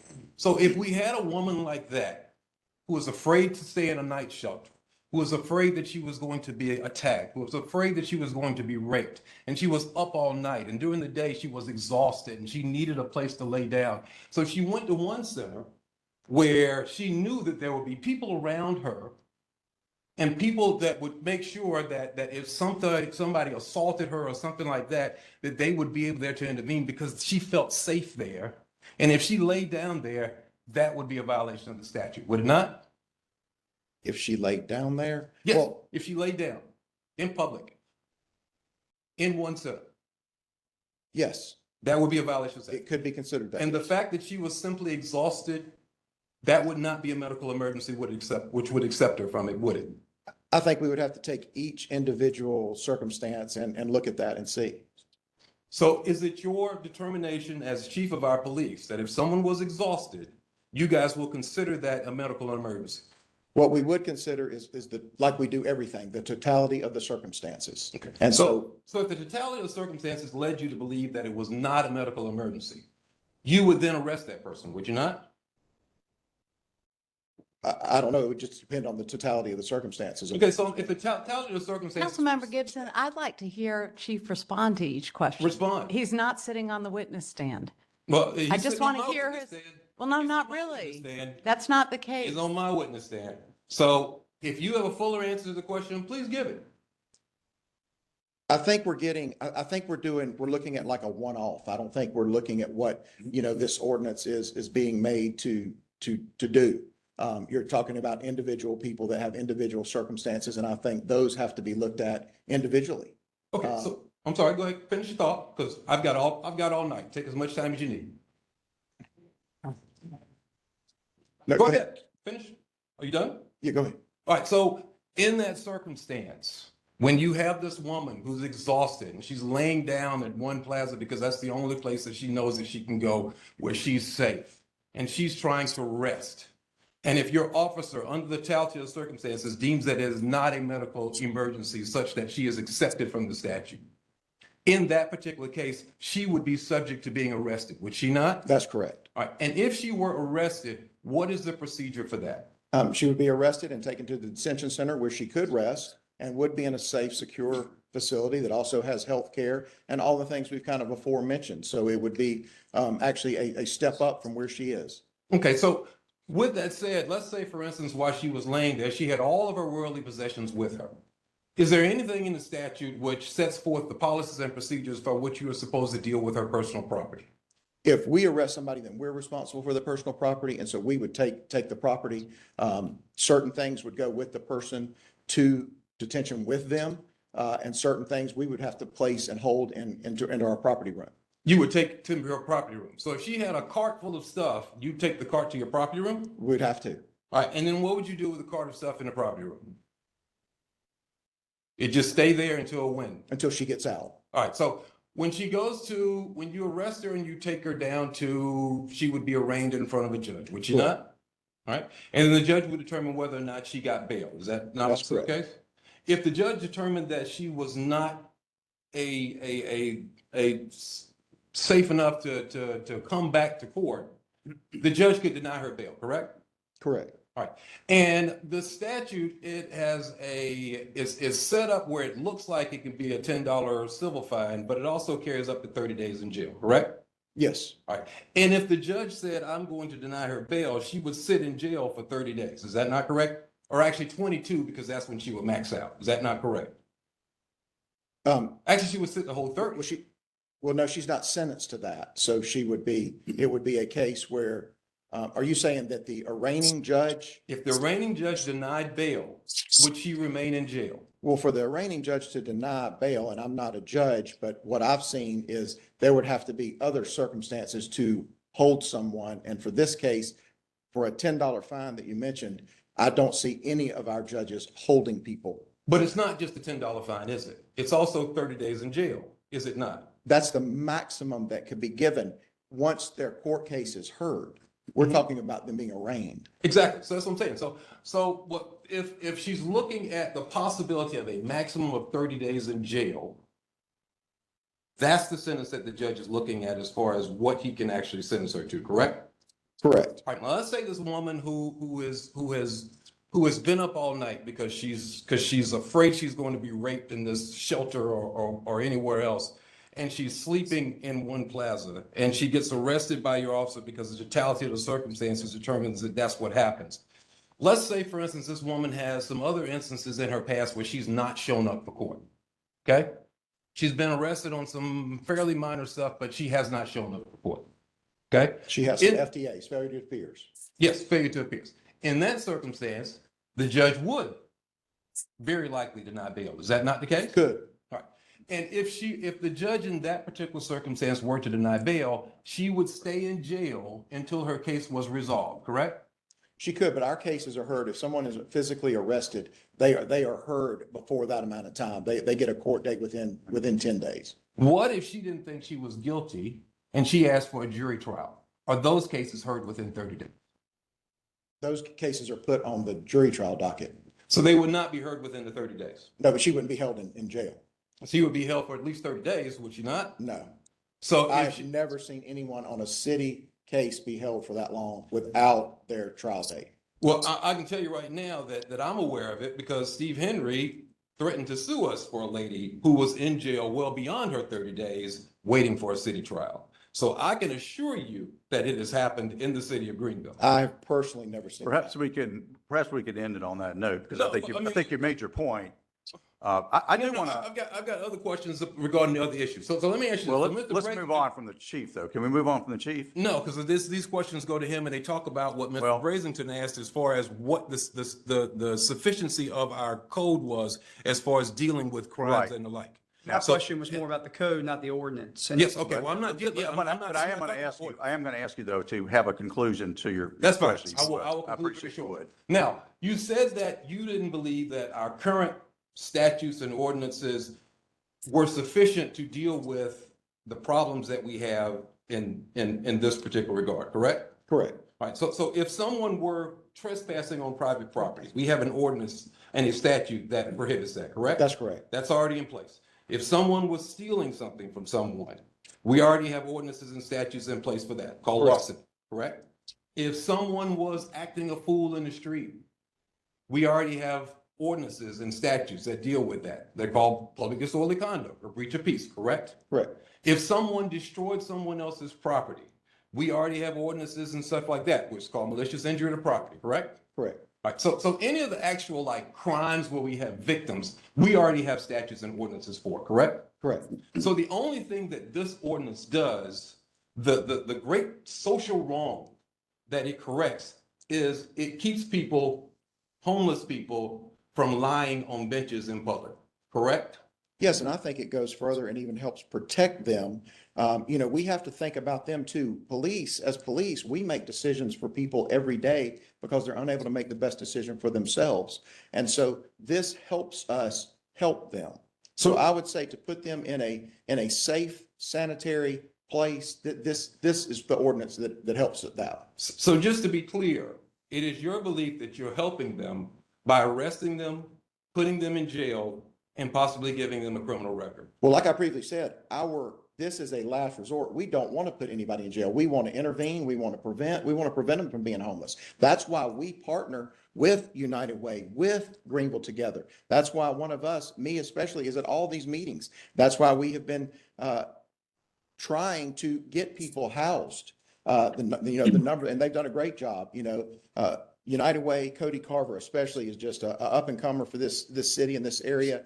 He has done excellent work in that realm. But those numbers you hear, we have been all part of that. In fact, a good number of them were referred for homes by police officers. We are one of the referring agencies. So when we come across someone that's homeless, we complete the paperwork, send it in through Greenville Together, and then they take up from there and get them housed. So I'm very proud of the officers because they have gotten a number of people that have been on our street housed. And you can talk to Neil or any of our other people that have been in homeless themselves that have been at these meetings with me, and they have seen that. And we all know that have been taking part of this Greenville Together. So the police department has actually, that's our goal, is to get them housed. So just to be clear, without this statute and ordinance in place that would allow you to arrest people for laying down in public, you have already been able to take people and put them into surfaces and the like so that they can get off the street, correct? We have. All right, thank you. Thank you. Mr. Mayor. Good night. I think, Councilman, Chief can sit down. Okay. I have a question for Chief. Oh, wait a minute. I'm sorry. I guess I spoke too soon. Yes, ma'am. And this one isn't a hypothetical, but I appreciate all the hypotheticals. If we have a person laying in the right of way and it's dangerously hot out, middle of the day,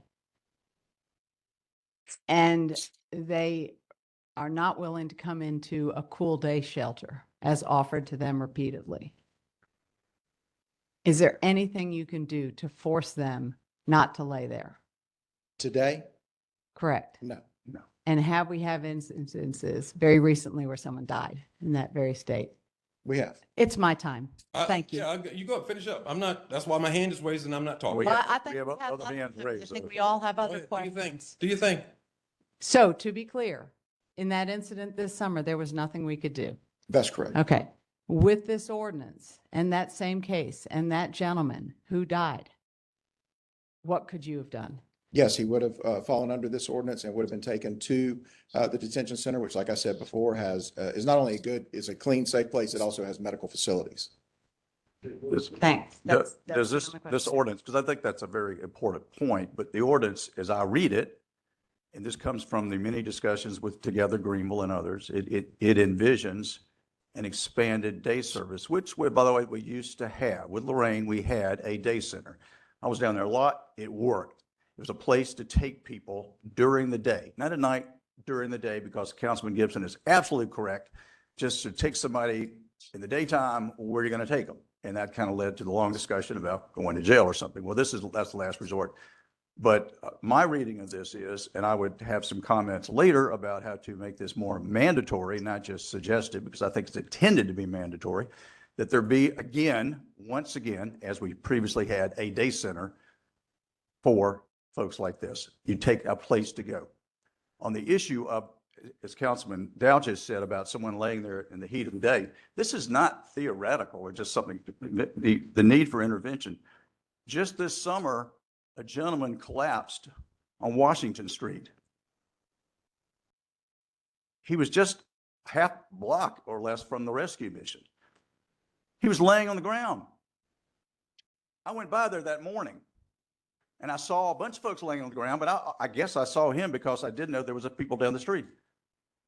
Day went on. Police can't move any of them. That's always been the issue. That's really been the issue. You can't tell someone, please, you can't intervene to get them into a day center, which we do need. We do have a day center. That very evening, the rest of them got up and left, but someone went to the rescue mission. And Ryan, what happened to the other one? He was dead. He died. They don't even know when he died. They don't know. They don't know. This is this summer, laying there, because we don't have a way of talking to these people. That's not the only one. About 3 years ago, a gentleman was laying under cars in downtown Greenville. His name was Brian, by the way. Brian was laying around cars in downtown Greenville. He missed having his head smashed in about this much. I can't tell you how many times people went there to try to get him to come out from under cars. And the police, they could not get him to move. There was no jurisdiction of telling him. There wasn't a day center at that time. But these are, the need for intervention, I guess the point here, this is where I think the need for intervention is real. It really is real. And I think the intention is to get help. But it does start, as you pointed out, it does start with a place to take someone. And this could be somebody who has the heat stroke. It could be someone with mental issues. The fellow who was on the cars was schizophrenic, by the way. And he didn't get help. But he just barely avoided having his head smashed in. Mr. Mayor? So that's what we're trying to do, I guess, is I read this. But I do think these provisions in here need to be part of a mandatory bit of the ordinance. It says the ordinance will go into effect, but it shouldn't go into effect until we have these things in place. And well, and I think if there's anything, if we could come together on something, I think maybe that's what we're coming together. I know we're working with Together Greenville, the bathrooms, the outreach, the people who would do outreach, but we not only don't have a day center right now, we don't have the people to go out and do, as we once did. You know, Wayne had a great system of 3 or 4 guys who really did a great job. We need the folks back on the job again, who do the outreach, trained professional social workers who work very well with our police department. We need the day center to take them to. We need the bathroom, which is a great thing to throw in there. I thought we had some public restrooms, but we don't have 24 hours, so we can do that. But we need to do all of these things. We need to know we've done these things. And expand homeless court, by the way. The hours of homeless court need to be expanded. We need to provide that we're going to do all these things before the ordinance goes into effect.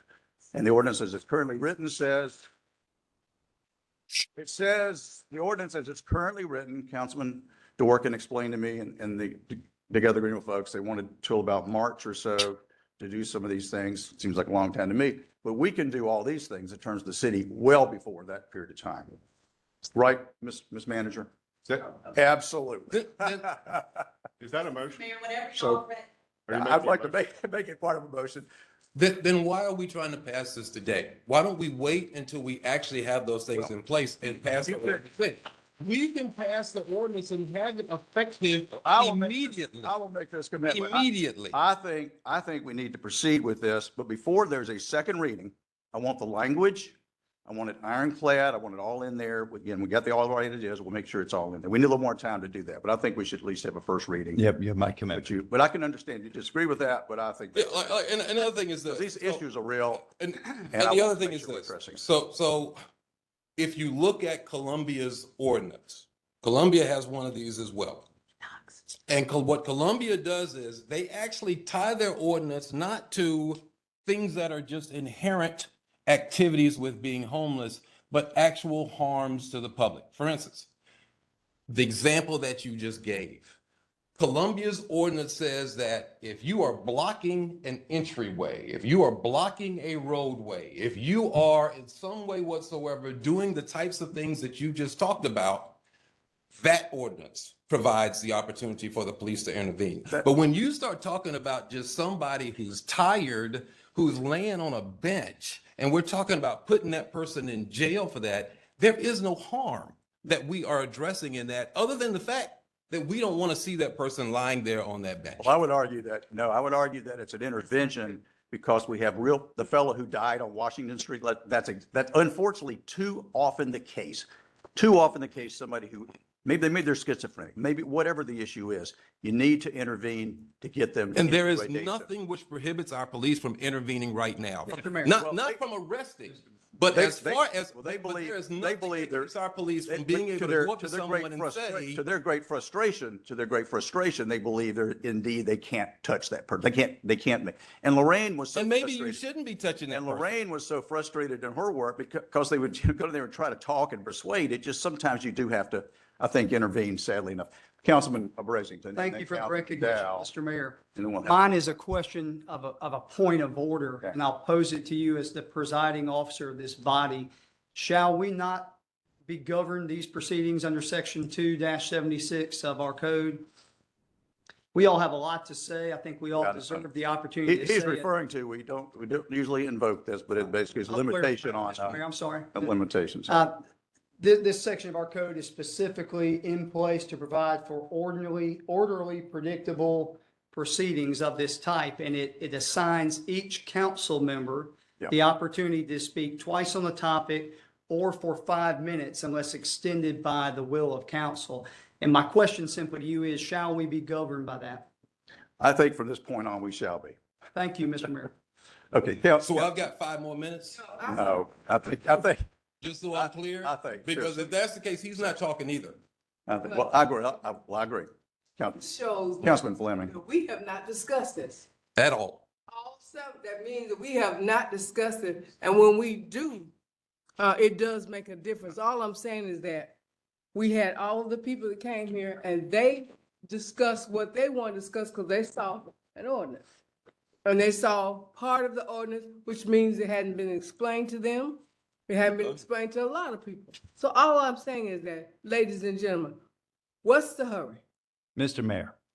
If he talks, I'm talking. I'm just asking a question, what's the hurry? Who talks? If you talk, if you What? go beyond 5 minutes, I'm going beyond 5 minutes. I presented the ordinance. Exactly. So you get 5 minutes to talk on it total. Mr. Mayor, Was that hold on a everybody's second. gonna be stopped at 5 minutes? Well, first of all, I'd like a little order on the dais. I think the people deserve that.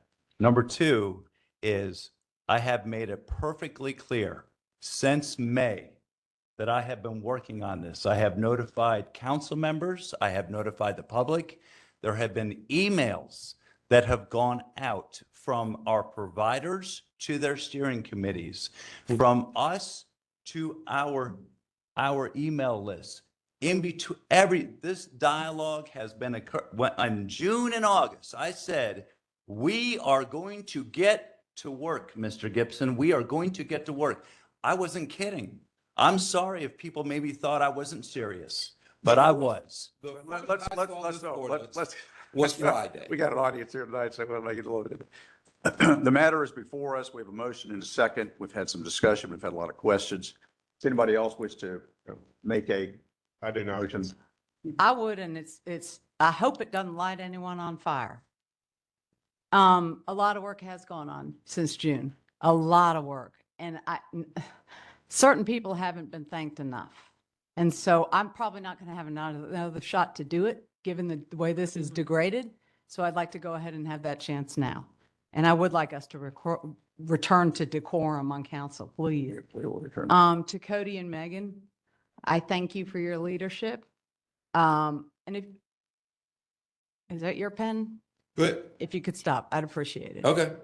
To Cody and Megan, I appreciate your service. I appreciate the fact that when the city came to you at United Way to ask you to lead this, and I said this to you personally, you could have said no. You could have said no. We have our bucket filled at United Way, and you didn't. And I'm grateful for that because I think you've done a tremendous job. Lizzie Beber is not here tonight. Is she here? Mm-hmm. Hey, to Lizzie, who I learned a lot from at United Ministries, who championed the expansion of Place of Hope and got that up and going. I thank you for that because that was not an easy task. To Ryan, who took me and John on a tour and showed us every room in your facility and every bit of your operation, and then took us to Shepherd's Gate to see that and showed us the amazing work that Miracle Hill is doing to provide housing after shelter, and who has been consulting on this all along. I'm grateful to you for that because you've got a perspective that none of us have, and equally as important for opening up the non-barrier shelter beds that you did day one. Said, I'll open up 10 beds right now for people who can just come. Thank you. To Brian Brown, and let me say to Brian and to Jennifer Shioran-Schaus. Jennifer is not here. She's also my neighbor. So Jennifer and I have not had personal conversations about this issue because quite frankly, I want to love her as a neighbor and she wants to love me as a neighbor. So I appreciate her opening up Triune to host a meeting that Brian Brown facilitated from Greenville Housing Fund with SC Housing to start the dialogue about a homeless resource center. I appreciate Greenville Housing Fund for orchestrating a tour that we will be taking in Columbia on December 15th of 2 homeless resource center styled facilities. And oh, by the way, I welcome anyone to come help solve the problem. I really do. I appreciate every constituent who's reached out and given their input And in some things, we've agreed to disagree. Some things we agree, and that's democracy, the way I see it. I appreciate everyone who's read the ordinance. I appreciate everyone who's read the ordinance. I appreciate every council member that has responded to us when we've reached out and sent you an email saying, hey, can we talk? Text, can we talk?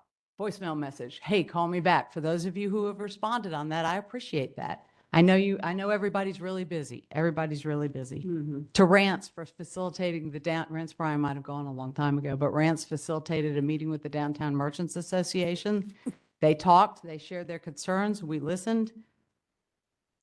And then lastly, not lastly, but I want to echo what Lillian's Councilmember Fleming said at the end of the June meeting. Lily and I spent a lot of time together, and I'm absolutely thrilled we're going to be spending a lot more time together as of last Tuesday, quite frankly. And Lillian said at the end of her remarks in June, to all you people out there, now don't you go away now, because we need your help in solving this. To those of you in here who have volunteered with Greenville Together, Dr. Lawson, who has been probably on many, many point in time counts. I've been on one. To those of you who have chipped in and been on those and volunteered, I thank you. I'm sorry, Ken. I'm sorry. You're just going to have to. Point of order. She's exceeded 5 minutes. If we're going to follow. I'll wrap it up. Follow the rule. I'll wrap it up. Well, but she was so eloquent. I I mean, appreciate it. if Hold it. I'll wrap it up in 30 minutes, gonna 30 limit seconds. what I can say, then you have to limit To what Miss everybody else Lily, says as well. If who you're had to following the rule or leave, you're and not. to Ms. Orr, Civility, hold it. Thank you. Calm down, calm down, civility, calm down. to Ms. Odell and to Ms. Orr, who looked to be about 25 or 30 to me, representing the youngest of the young. Okay? I thank you for advocating. And now I challenge you and everyone else in this room. We need your help. Greenville Together needs your help. They have a website. You can click on it to volunteer. You don't have to give much. If you can chip in $10, that's great too. If you can chip in more, all the better. But to not be part of the problem and solving the problem, that's not going to help us move forward. So I would challenge anyone who has anything to give, who has that passion for this problem, it's time to start giving.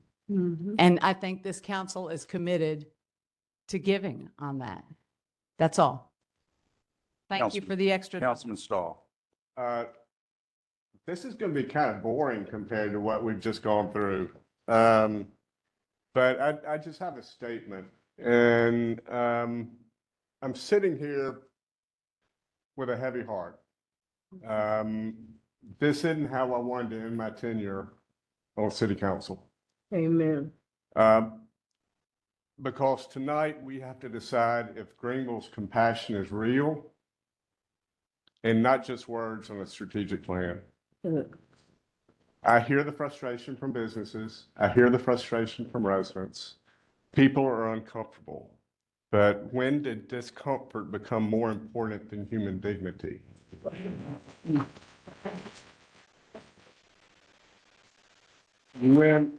When did not seeing suffering become more important than ending it? Let me be clear about what this ordinance does. Nothing.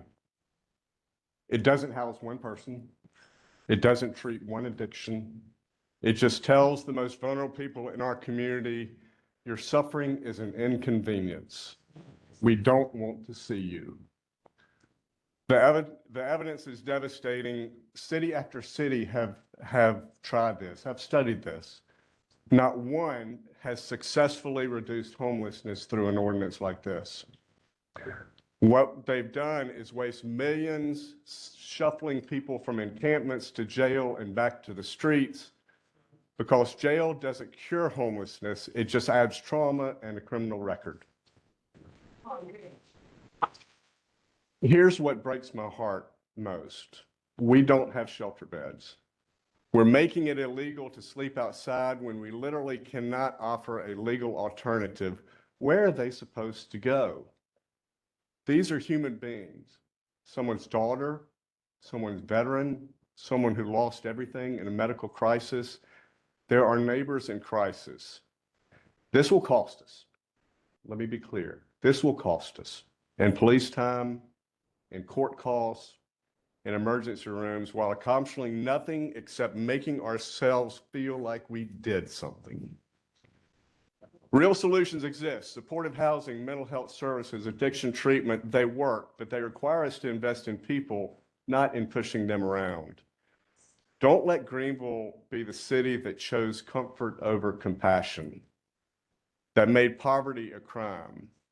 Our children will ask us what we did when our neighbors slept on the streets. Let us make sure we can look them in the eye with honesty with our answer. But no, then let's do the hard, real work of actually helping people. Because this city, our city, the city that I so deeply and passionately love, should stand for something higher than comfort. It should stand for humility and humanity. So thank you.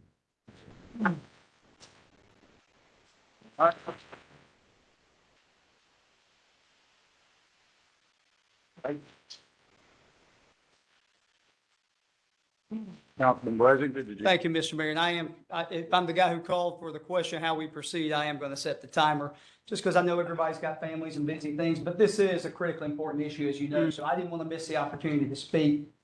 Speaking quickly because the clock ticks. Folks, this is, as you well know, a very important, sensitive, delicate issue, and it's crystal clear, being part of this conversation tonight, there is a wide range of opinions and views, perspective, experiences. I just want to commend each of you for the open manner in which you come and bring these forward in the community conversation, and really the civility, truly. I mean, everybody who spoke, regardless of how people felt, applause and the type of welcoming environment that Greenville's known for. So thank you for that, truly. I want to speak just because we're getting ready, presumably, to take a vote on a very important matter, and I've always felt like, as an elected representative, however I'm going to vote, I'll explain that position as best I can, even if in limited time. I am so encouraged by the work that Greenville Together and the numerous partners, be they service agency providers, members of the community, representatives from our city, everybody who's making what you are doing happen. It is awesome. I know you'll keep it up, and thank you in advance for doing so. What I want to share with each of you from my personal perspective as a citizen, but also a member of this council, is I believe we have an incredible opportunity as a community, an important calling for us to care for and serve those who are most in need before us. I do also believe, as a government official, as a member of the governing board of this great city of Greenville, that we, the city, has a solemn responsibility to care for not only the people, but the places and the physical aspects and those other things, in addition to people, that make Greenville the place we've chosen to live and so many come to see, and that's really the envy and the aspiration of so many others.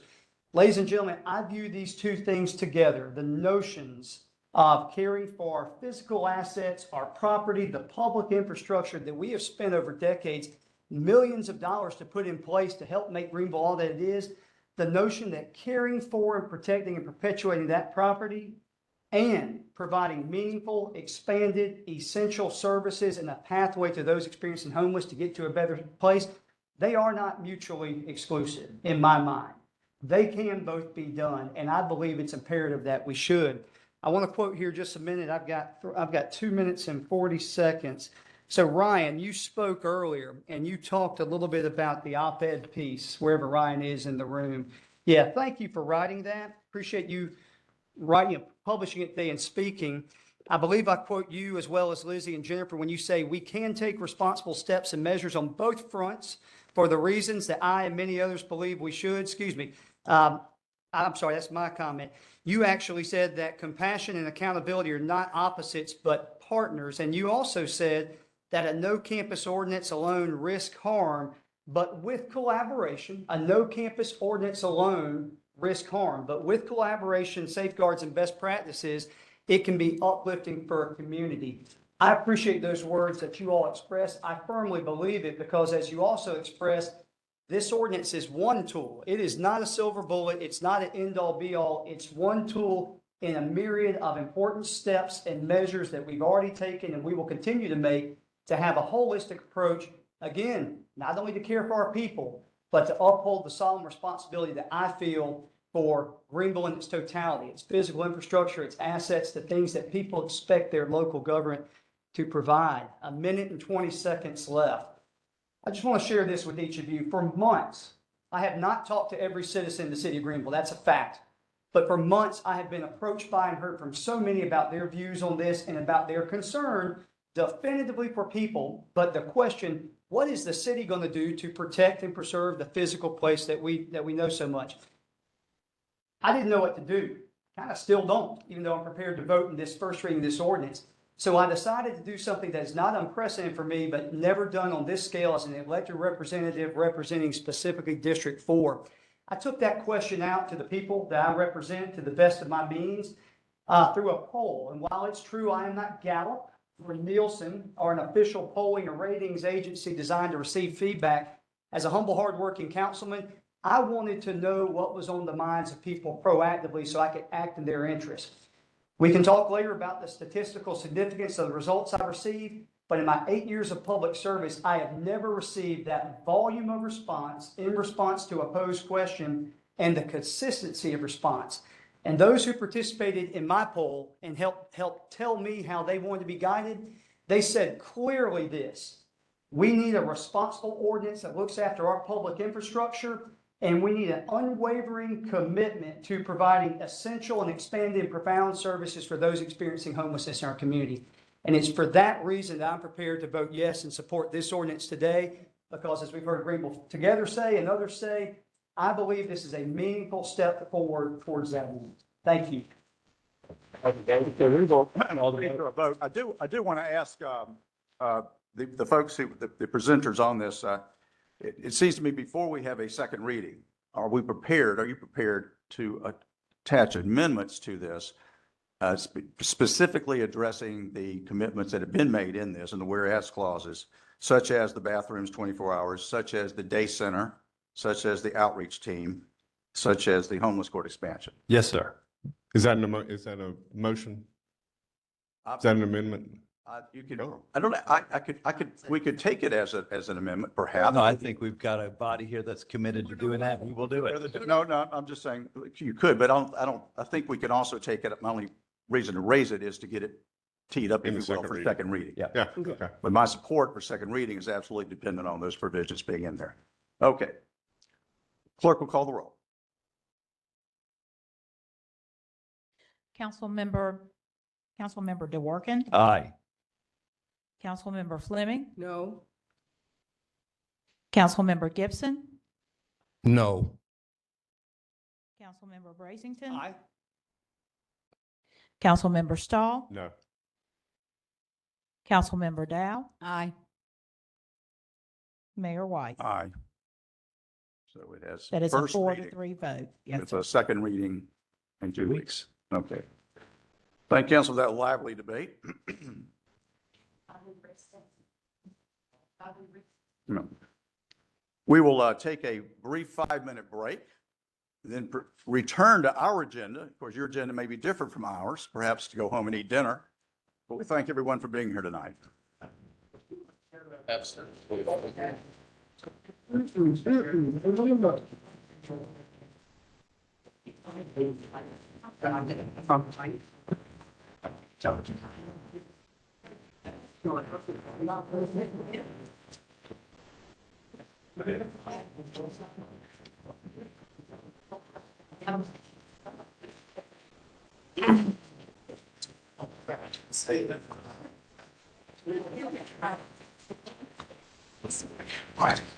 Good comments, Russell. Thank you. Thank you. She's calling you. Susan, come up here.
Thank you for being here.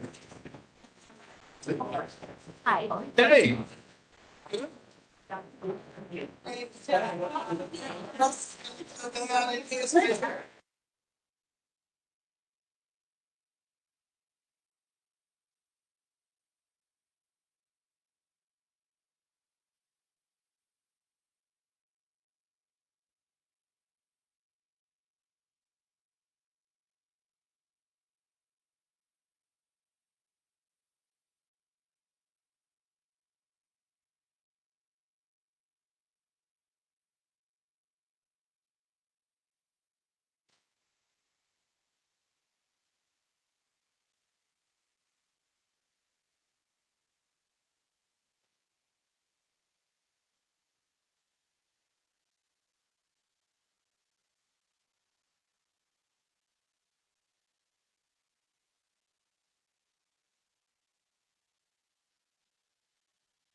Okay, council, please return to your starting gates.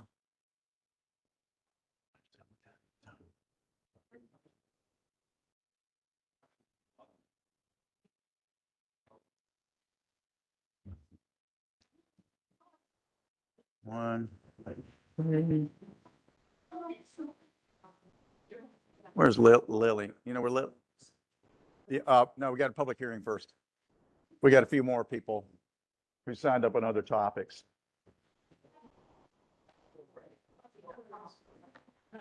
Councilman Dow, do you know where Lillian is?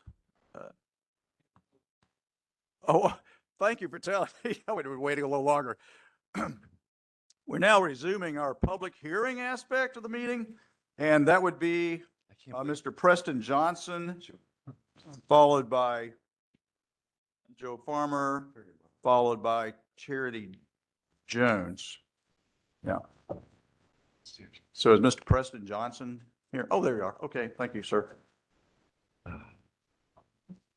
Absolutely. Hey, good evening, Mayor and council members. I'm actually here to speak about 14A, which is the ordinance. I'll just read it really quickly, just so we understand. Ordinance to amend Chapter 2, Article 2, Division 2 of the Code of Ordinances of the City of Greenville to prescribe procedures and protocols for individuals addressing council during city council meetings and to modify the order of business to provide additional opportunities for citizens to address city council. So again, my name is Preston Johnson. I work with an organization here in Greenville called Sustaining Way. And I'm here today to speak against the proposed amendment to move the testimonies to the end of council proceedings. I want to share an example of why this proposal is deeply concerning. In addition to my work with Sustaining Way, I'm here representing the New Washington Heights community. One of the most historic Black communities in South Carolina, this neighborhood was built by the families who still live there to this day. People whose love and labor shaped not only their homes, but the land itself. Before this session began, many people in the room here, they received a flyer. And on this flyer, I have plenty here if anybody else would like to see it. But there's photos of the very pioneers who helped build not only New Washington Heights, but the Happy Hearts Park and Happy Hearts Community Center, which has served as the beating heart of the New Washington Heights community for nearly a century. In 2019, something happened that left the community shocked and heartbroken. And that was the Green Link Transit Authority, an entity owned by the city of Greenville, which took possession of the land known as the Happy Hearts Park. This land includes the basketball court, the walking bridge across the river, green spaces, and the community picnic area.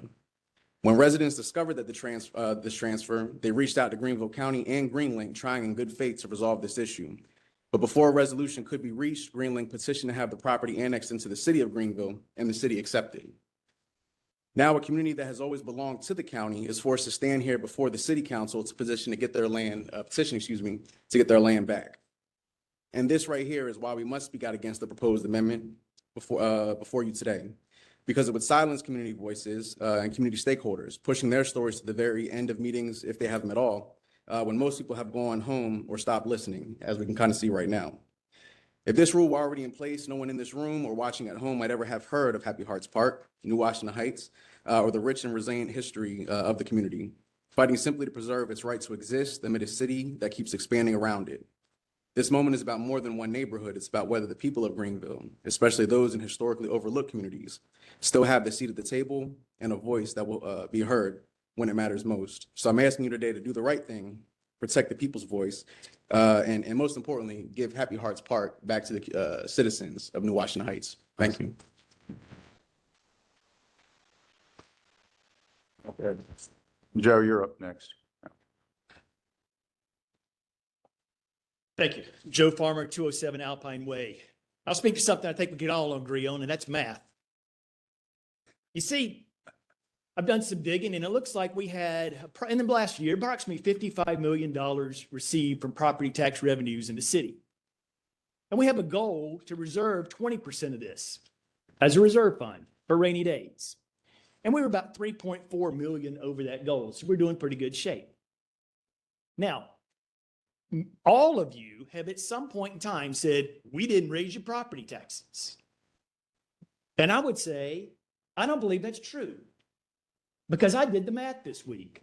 And on my water bill, you add $381.84 of sewer and trash fees every year. And every year you increase one or both or the other.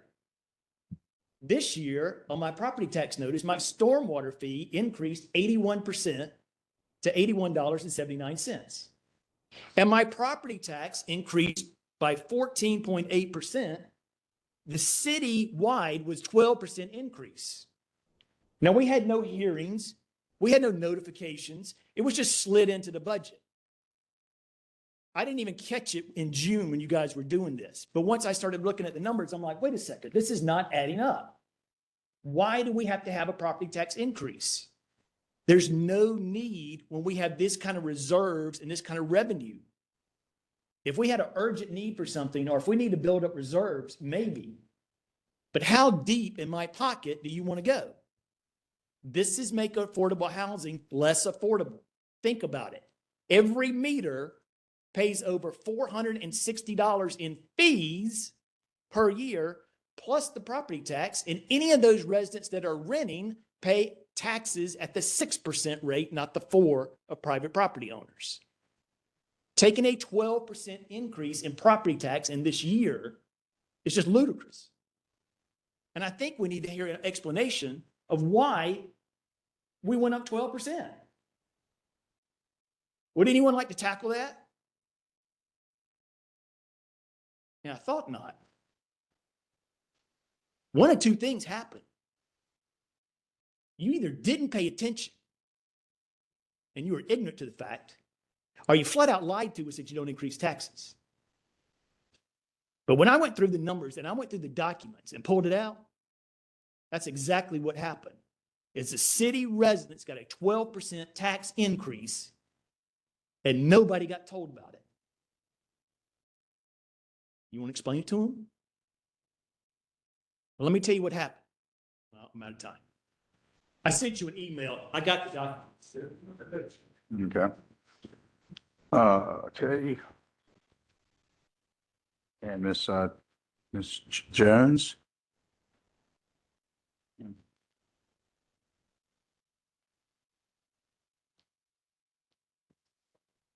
I was going to say good afternoon, but now I have to say good evening. Yeah. Might be saying good morning soon. Please, please.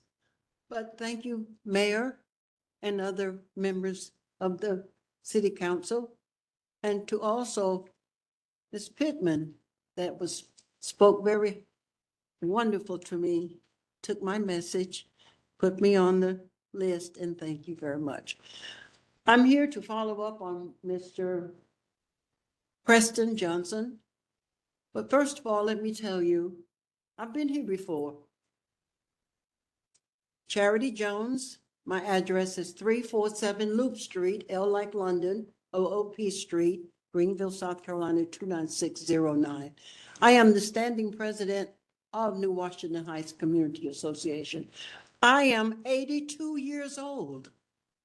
My mother and my father clipped the ribbon when I was 6 or something to start New Washington Heights Community Happy Hearts Park.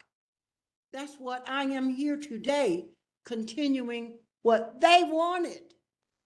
Not only did they want that, but they wanted peace, happiness all around. I was locked up when I was 17 years old, my last demonstration on Main Street, right up the street, for sitting down at a center to have a sandwich, which I didn't have the money, but we were demonstrating legally. So I have a record. I'm proud of it. I'm proud to be standing here because my mother and father would like to be standing there. I'm not the only one. There are other people in New Washington Heights, Happy Hearts Park, that were born there. Their children are still there. Grandchildren are still there. We want to keep it there. We are scared that you're going to try and annex us into the city. What are you going to do? What do you want us to do? You up our taxes, the man just said, county, city. What do you want from me? What do you want from our community? I ask you, please listen to our pleas. Put yourself in my family's, not dead, but you do what you would want your children to remember you doing. I'll say one more thing quickly. If I could show you a picture of my grandmother and grandfather and show you the 7 children that they had, you would tell me which ones were my father's grandfathers and which one was the master of the slaves. Wow. Thank you for that. It's still here. We want to stop it. Let your family know you want to stop it. Mrs. Jones, thank you for those comments. Okay, we have the consent agenda. Mayor, before we move on to the consent agenda, we do have a public hearing, 9A, proposed abandonment of surplus right-of-way along Howell Street. Okay, sorry. Okay. Mr. Lane? Yes, sir.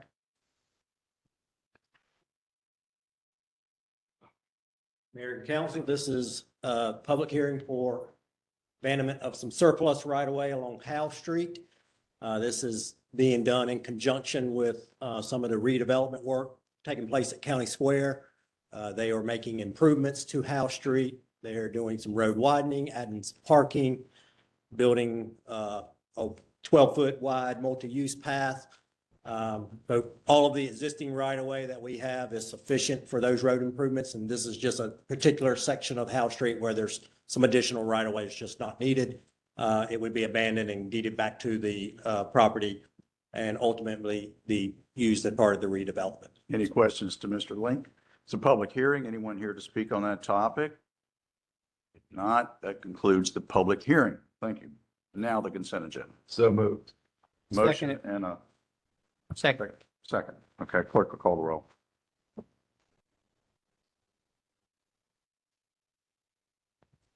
Councilmember DeWorke? Aye. Councilmember Gibson? Councilmember Brazington? Aye. Councilmember Stahl? Aye. Councilmember Dow? Aye. Mayor White? Aye. Regular agenda. No, 14. we've got a 14, Wait a minute, I'm sorry, you're right. 14A. Wait a minute. Yeah. Yes, sir. The regular agenda, we have Okay. 14A, unfinished business for second and final reading.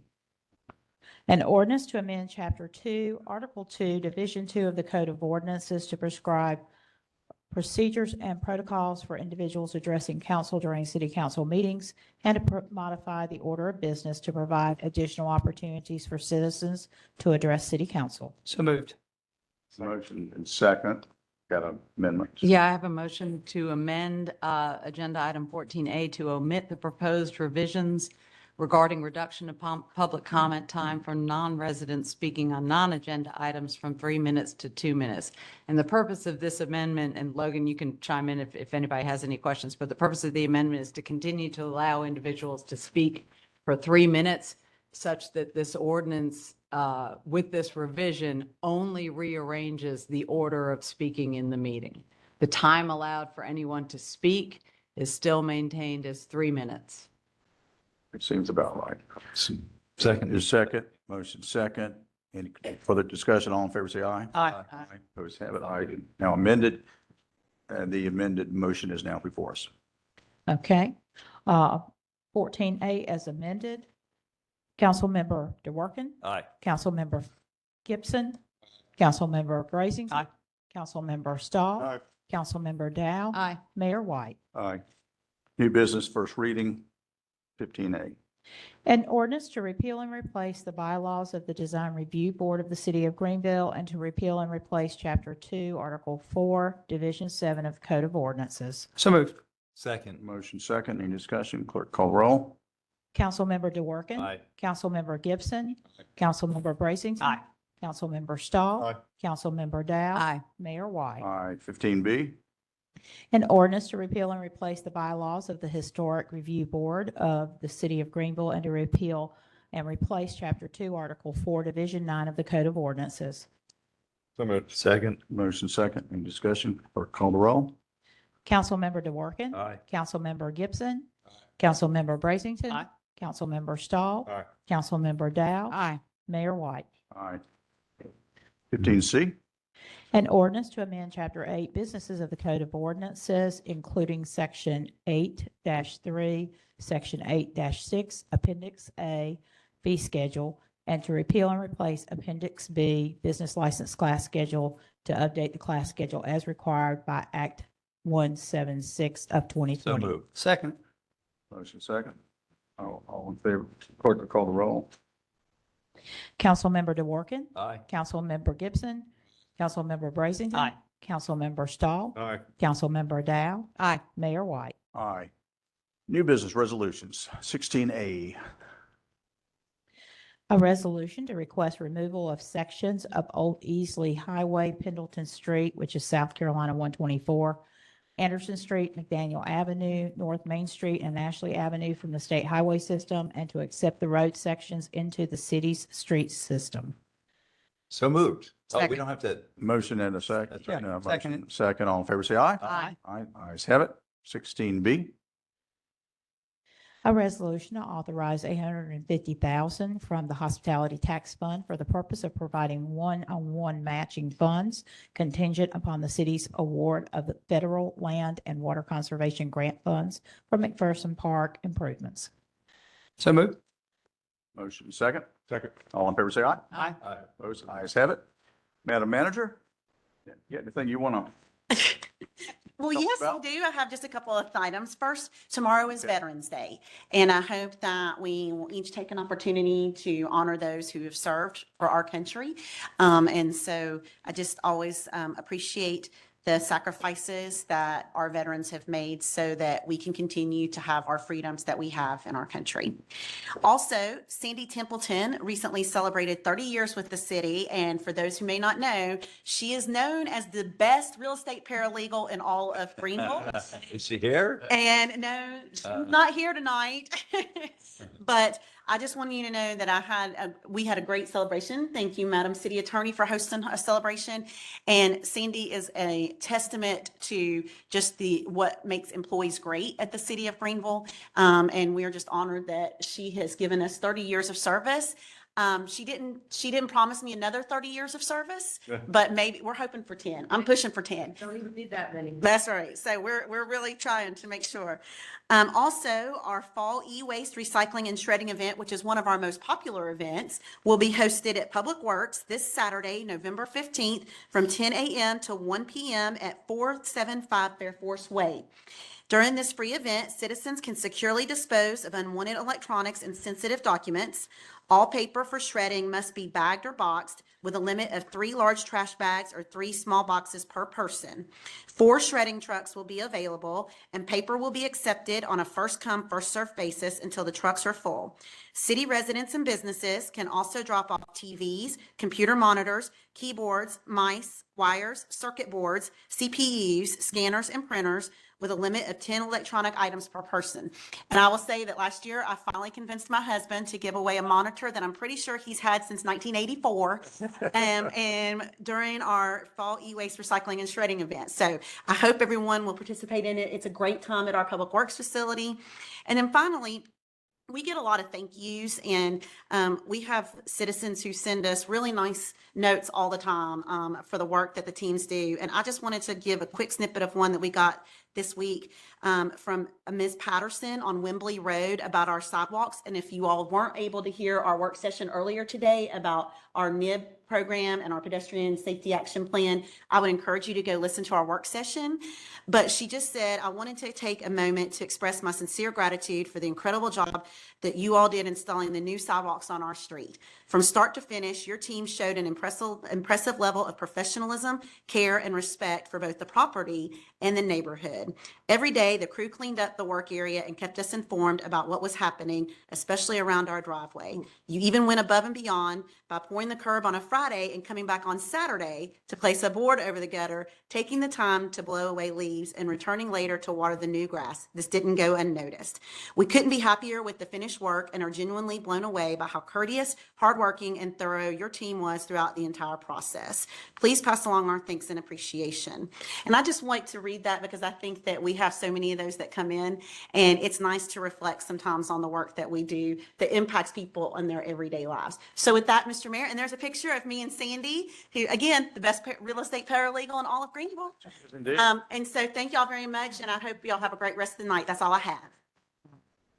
7:56 PM.